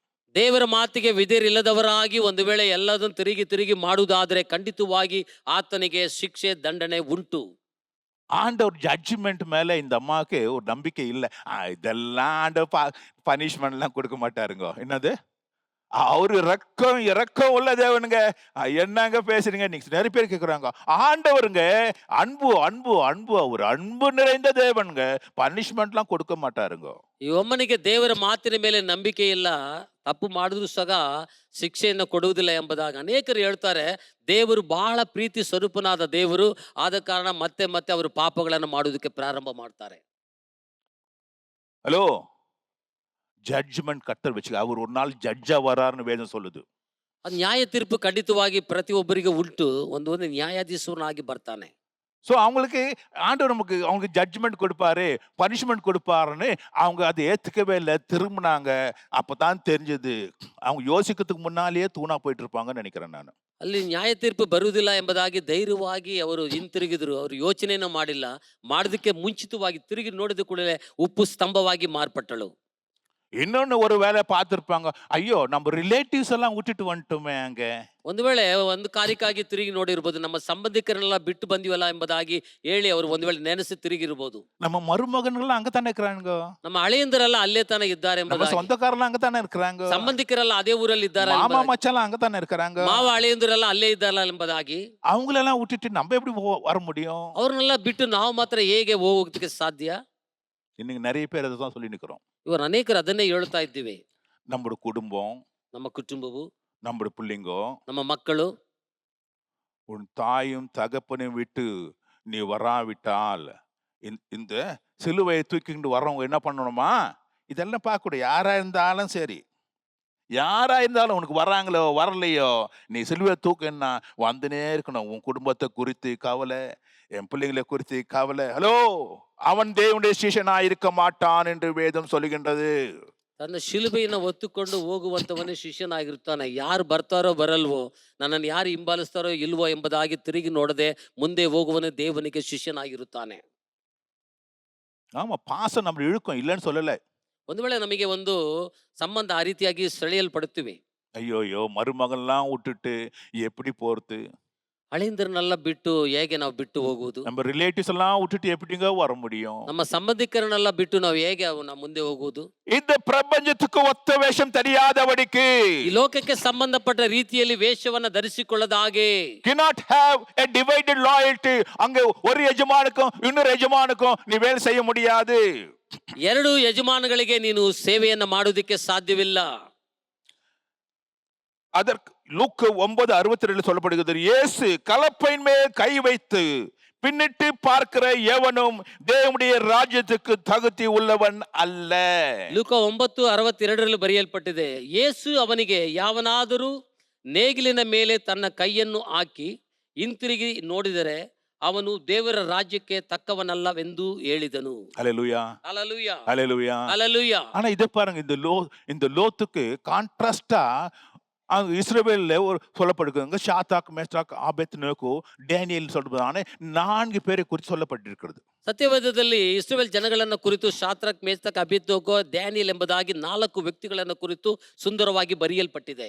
இவர்கள் இஸ்ரவேல் தேசத்திலே இருந்து அங்கே பாபிலோன் தேசத்துக்கு சிறையாக நேபுகாத்நேசர்னாலே பிடிக்கப்பட்டு போகின்றார்கள். ಇಸ್ರೇಲ್ ದೇಶದಿಂದ ನೆಬೂಕದ್ನೆಚ್ಚರನ ಮುಖಾಂತರವಾಗಿ ಸೆರೆಹಿಡಿಯಲ್ಪಟ್ಟವರಾಗಿ ಅವರು ಬಾಬಿಲೋನ್ ದೇಶಕ್ಕೆ ಕರೆದುಕೊಂಡು ಬರ್ತಾರೆ. அது ஒரு அக்கிரமான தேசம், அநியாயம் செய்கிறதான ஒரு தேசம். ஆனா தேவனுடைய பிள்ளைகள் இவங்க இஷ்டத்துக்கு போய் அங்க செட்டில் ஆகல. இவங்கள போய் புடிச்சுன்னு போய் அங்க போடுறாங்க. ಆ ಬಾಬಿಲೋನ್ ದೇಶ ಅಲ್ಲಿ ಅಕ್ರಮಗಳ ತುಂಬಲ್ಪಟ್ಟಂತ ಒಂದು ದೇಶ. ಇವರಾಗಿ ಹೋಗಿ ಅಲ್ಲಿ ಅವಳು ವಾಸ ಮಾಡೋದಕ್ಕಾಗಿ ಹೋಗಿಲ್ಲ. ಸೆರೆಹಿಡಿಯಲ್ಪಟ್ಟವರಾಗಿ ಆ 4 ಜನ ಆ ಸ್ಥಳಕ್ಕೆ ಹೋಗ್ತಾರೆ. லோத்து அவனா போய் செட்டில் ஆகி அந்த தேசத்தை ஏத்த மாதிரி மாறினா. ಲೋಟನು ಅವನಾಗಿ ಇಚ್ಛಿಸಿ ಆ ದೇಶಕ್ಕೆ ಹೋಗಿ ಸೆಟ್ಲ್ ಆದವನು. ஆனா இங்க 4 பேர் பாக்குறோம். டேனியேல், ஷாத்ராக், மேஷாக், ஆபேத்நேகோ அவங்கள புடிச்சுன்னு போயிட்டு இன்னொரு தேசத்துல மோசமான ஒரு தேசத்துல போடுறாங்க. ಆದರೆ ಇಲ್ಲಿ 4 ವ್ಯಕ್ತಿಗಳನ್ನ ನೋಡ್ತೀವಿ. ಶಾತ್ರಾಕ್, ಮೇಷಕ್, ಅಬೇದ್ನೆಗೋ, ಡೇನಿಯೇಲ್ ಎಂಬುದಾದ 4 ವ್ಯಕ್ತಿಗಳನ್ನ ಅವರು ಹೋಗಿಲ್ಲ. ಸೆರೆ ಹಿಡಿಯಲ್ಪಟ್ಟವರಾಗಿ ಆ ದೇಶಕ್ಕೆ ಅವರು ಹೋಗ್ತಾರೆ. அங்க போன உடனே ಅಲ್ಲಿ ಹೋಗಿದ ಕೂಡಲೇ அவன் லாங்குவேஜ் மாத்துறாங்க. ಅಲ್ಲಿ ಭಾಷೆಗಳನ್ನ ಬದಲಾವಣೆ ಮಾಡ್ತಾರೆ. பாருங்க, பாஷை மாத்தினா என்ன அர்த்தம்? அவங்க என்ன பேசுறாங்களோ, அவன் என்ன கெட்ட வார்த்தை பேசுறானோ அதே கெட்ட வார்த்தையில பேசும்படியே சொல்றாங்க. ಅಂದ್ರೆ ಭಾಷೆ ಬದಲಾವಣೆ ಆಗುತ್ತಂದ್ರೆ ಅವ್ರು ಯಾವ ಕೆಟ್ಟ ಭಾಷೆಯಲ್ಲಿ ಮಾತಾಡ್ತಾರೋ ಅದ್ರ ತಕ್ಕಂಗೆ ಮಾತಾಡ್ಬೇಕೆಂಬುದಾಗಿ ಬದಲಾವಣೆ ಆಗುತ್ತದೆ. நம்ம பசங்க கூட பண்ணுவோம் பாருங்க. போன உடனே ஒரு இடத்துக்கு ஏத்த மாதிரி பாஷை மாறுது இல்ல நம்ம பசங்களுக்கு கூட. ನಮ್ಮ ಮಕ್ಕಳು ಸಹ ಹೋಗುವಂತ ಸ್ಥಳಕ್ಕೆ ತಕ್ಕಂತೆ ಅವ್ರು ಏನ್ ಮಾಡ್ತಾರೆ, ಭಾಷೆನ ಬದಲಾವಣೆ ಮಾಡಿಕೊಳ್ತಾರೆ. சில பேசுவாங்க, இந்த இடத்துல இப்படி தாங்க பேசணும் ಕೆಲವರು ಹೇಳ್ತಾರೆ ಈ ಸ್ಥಳಕ್ಕೆ ತಕ್ಕಂತೆ ನಾವು ಮಾತನಾಡಬೇಕೆಂಬುದಾಗಿ. இல்ல.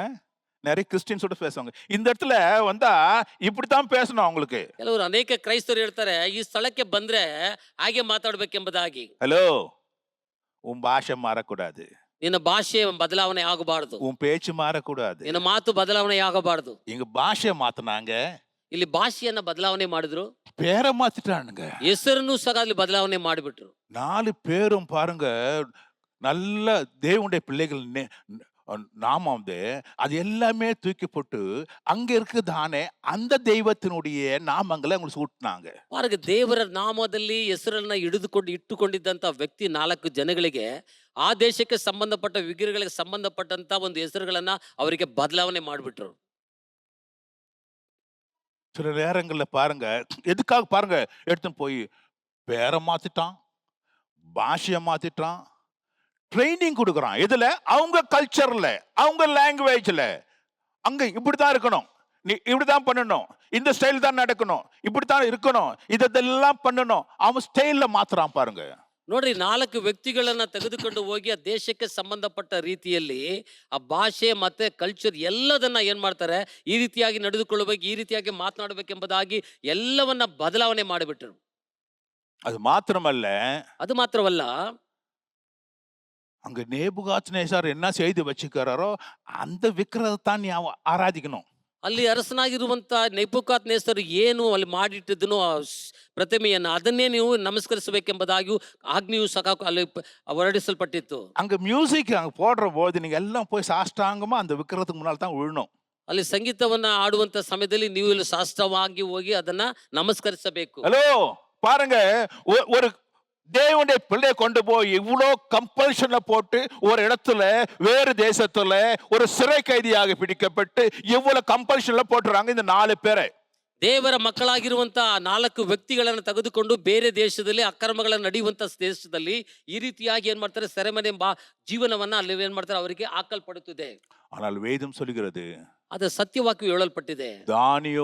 தானியேலை சேர்ந்தானே அவன் நண்பர்களோ என்ன பண்ணாங்களாம், they purpose in their heart, தாம் இருதயத்திலே ஒரு தீர்மானம் செய்து கொண்டார்கள்.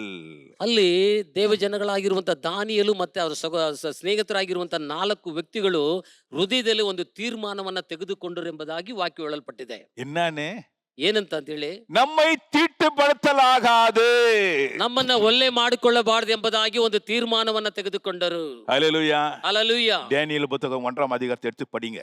ದಾನಿಯೇಲ್ ಪುಸ್ತಕ 1ನೇ ಅಧ್ಯಾಯವನ್ನ ತೆಗೆದುಕೊಂಡು ಓದ್ರಿ. அவங்க தீர்மானம் பண்ணி கொண்டு தன்னை இந்த உலகத்துக்கு ஒத்த வேஷம் தெரியாதபடிக்கு நாங்கள் தேவனுடைய பிள்ளைகள் என்பதை அங்க நிரூபித்தாங்க. கர்த்தர் அவளை உயர்த்தி ஆசீர்வதித்தார். ತಮ್ಮ ಹೃದಯದಲ್ಲಿ ಒಂದು ತೀರ್ಮಾನವನ್ನು ತೆಗೆದುಕೊಂಡದ ಕಾರಣ ಈ ಲೋಕಕ್ಕೆ ಸಂಬಂಧಪಟ್ಟ ರೀತಿಯಲ್ಲಿ ನಾವು ಜೀವನ ಮಾಡಬಾರ್ದು ಎಂಬುದಾಗಿ ಜೀವನ ಮಾಡಿದ ಕಾರಣ ದೇವರು ಆತನ ಉನ್ನತ ಸ್ಥಿತಿಗಳಿಗೆ ಕೊಂಡು ಹೋದನು. ஹalleluya. ಹಲ್ಲೆಲೂಯಾ. தேவ ஜனமே, இன்னைக்கு நீ எந்த எந்த எந்த சூழ்நிலையில் நம்ம இருக்கிறோம்? ಸಹೋದರ ಸಹೋದರಿ, ಇವತ್ತು ನಾವು ಯಾವ ಪರಿಸ್ಥಿತಿಗಳಲ್ಲಿ ಜೀವನವನ್ನು ಮಾಡ್ತಾ ಇದ್ದೇವೆ? இந்த உலகத்துக்கு ஒத்த வேஷம் தரித்து ಈ கொண்டிருக்கின்றோமா? ಲೋಕಕ್ಕೆ ಸಂಬಂಧಪಟ್ಟ ರೀತಿಯಲ್ಲಿ ವೇಷವನ್ನು ಧರಿಸಿಕೊಂಡವರಾಗಿದ್ದೇವೆ. அல்லது எந்த சூழ்நிலை வந்தாலும் கூட நான் தேவனுடைய பிள்ளை என்பதை நிரூபிக்கும்படியாக நிற்கின்றோமா? ಯಾವ ಪರಿಸ್ಥಿತಿಗಳು ನಮಗೆ ವಿರುದ್ಧವಾಗಿ ಬಂದರೂ ಸಹ ದೇವರ ಮಗನೆಂಬುದನ್ನ ನಿರೂಪಿಸುವುದಕ್ಕೆ ನಾವು ಜೀವನವನ್ನು ಮಾಡ್ತಾ ಇದ್ದೀವಿ. ஐயோ நம்ம தூக்குல போட்டுருவாங்க, ஐயோ நம்ம இந்த சிங்க கபில போட்டுருவாங்க, ஐயோ நம்ம தலையை எடுத்துருவாங்க, நம்ம பதவி போயிடும். ஷாத்ராக் மேஷாக் ஆபேத்நேகோ, அங்க டேனியல் அதை குறித்து கவலைப்படவே இல்லை. ಅಯ್ಯೋ, ಒಂದು ವೇಳೆ ನಾವು ಈ ರೀತಿಯಾಗಿ ನಡೆದುಕೊಳ್ಳದೆ ಹೋದ್ರೆ ಒಂದು ವೇಳೆ ನಮಗೆ ನೇಣು ಕಂಬಕ್ಕೆ ಹಾಕ್ತಾರೆ, ಸಿಂಹದ ಗವಿಯಲ್ಲಿ ಹಾಕ್ತಾರೆ, ಬೆಂಕಿಯಲ್ಲಿ ಹಾಕ್ತಾರೆ ಎಂಬುದಾಗಿ ಅವರು ಚಿಂತೆ ಮಾಡದೆ ಡ್ಯಾನಿಯಲ್ ಮತ್ತೆ ಶಾದ್ರಕ್ ಮೇಷಕ್ ಅಬೇದ್ನೆಗೋ ದೇವರನ್ನ ಗಣಪಡಿಸುವುದು ಎಂಬುದಾಗಿ ನಾವು ನೋಡ್ತೇವೆ. கர்த்தரை உயர்த்தி ஆசீர்வதித்தார். ಕರ್ತನು ಅವರು ಹೆಚ್ಚಾಗಿ ಆಶೀರ್ವದಿಸಿದನು. ஓட்டத்தை ஜெயமாய் ஓடுவோமாக. ನಾವು ಓಡುವಂತ ಓಟದಲ್ಲಿ ಒಂದು ಜಯಕರವಾದ ಓಟವನ್ನು ನಾವು ಓಡೋಣ. கர்த்தர் உங்களை ஆசீர்வதிப்பார். ಕರ್ತನು ನಿಮ್ಮನ್ನು ಆಶೀರ್ವದಿಸಲಿ. கண்களை மூடி ஜெபிப்போம். ಕಣ್ಗಳನ್ನು ಮುಚ್ಚಿ ಪ್ರಾರ್ಥನೆ. ஏசையா உமக்கு ஸ்தோத்திரம். தேவரே, இந்த பிரபஞ்சக்கு ஒத்த வேஷம் தெரியாதபடிக்கு நாங்கள் கர்த்தாவை உத்தம உண்மையுமாக உமக்கு பிரியமாய் எங்களை ஓட்டத்தை ஓட நீர் எங்களுக்கு உதவி செய்வீராக. இந்த செய்தியை கேட்ட ஒவ்வொரு பிள்ளைகளோடும் கூட நீரே பண்ணும்படியாய் ஜெபிக்கின்றோம். ஒவ்வொரு குடும்பங்களையும் தனிப்பட்ட நபருமாய் நீர் ஆசீர்வதித்து வழி நடத்துவீராக. எல்லா ஸ்தோத்திரமும் துதியும் கனமும் மகிமையும் நாங்கள் உமக்கு செலுத்துகின்றோம். கர்த்தராகிய இயேசு கிறிஸ்து நாமத்திலே வேண்டி நிற்கின்றோம் நல்ல பிதாவே, ஆமீன். ஹல்லேலூயா, ஹல்லேலூயா, ஹல்லேலூயா.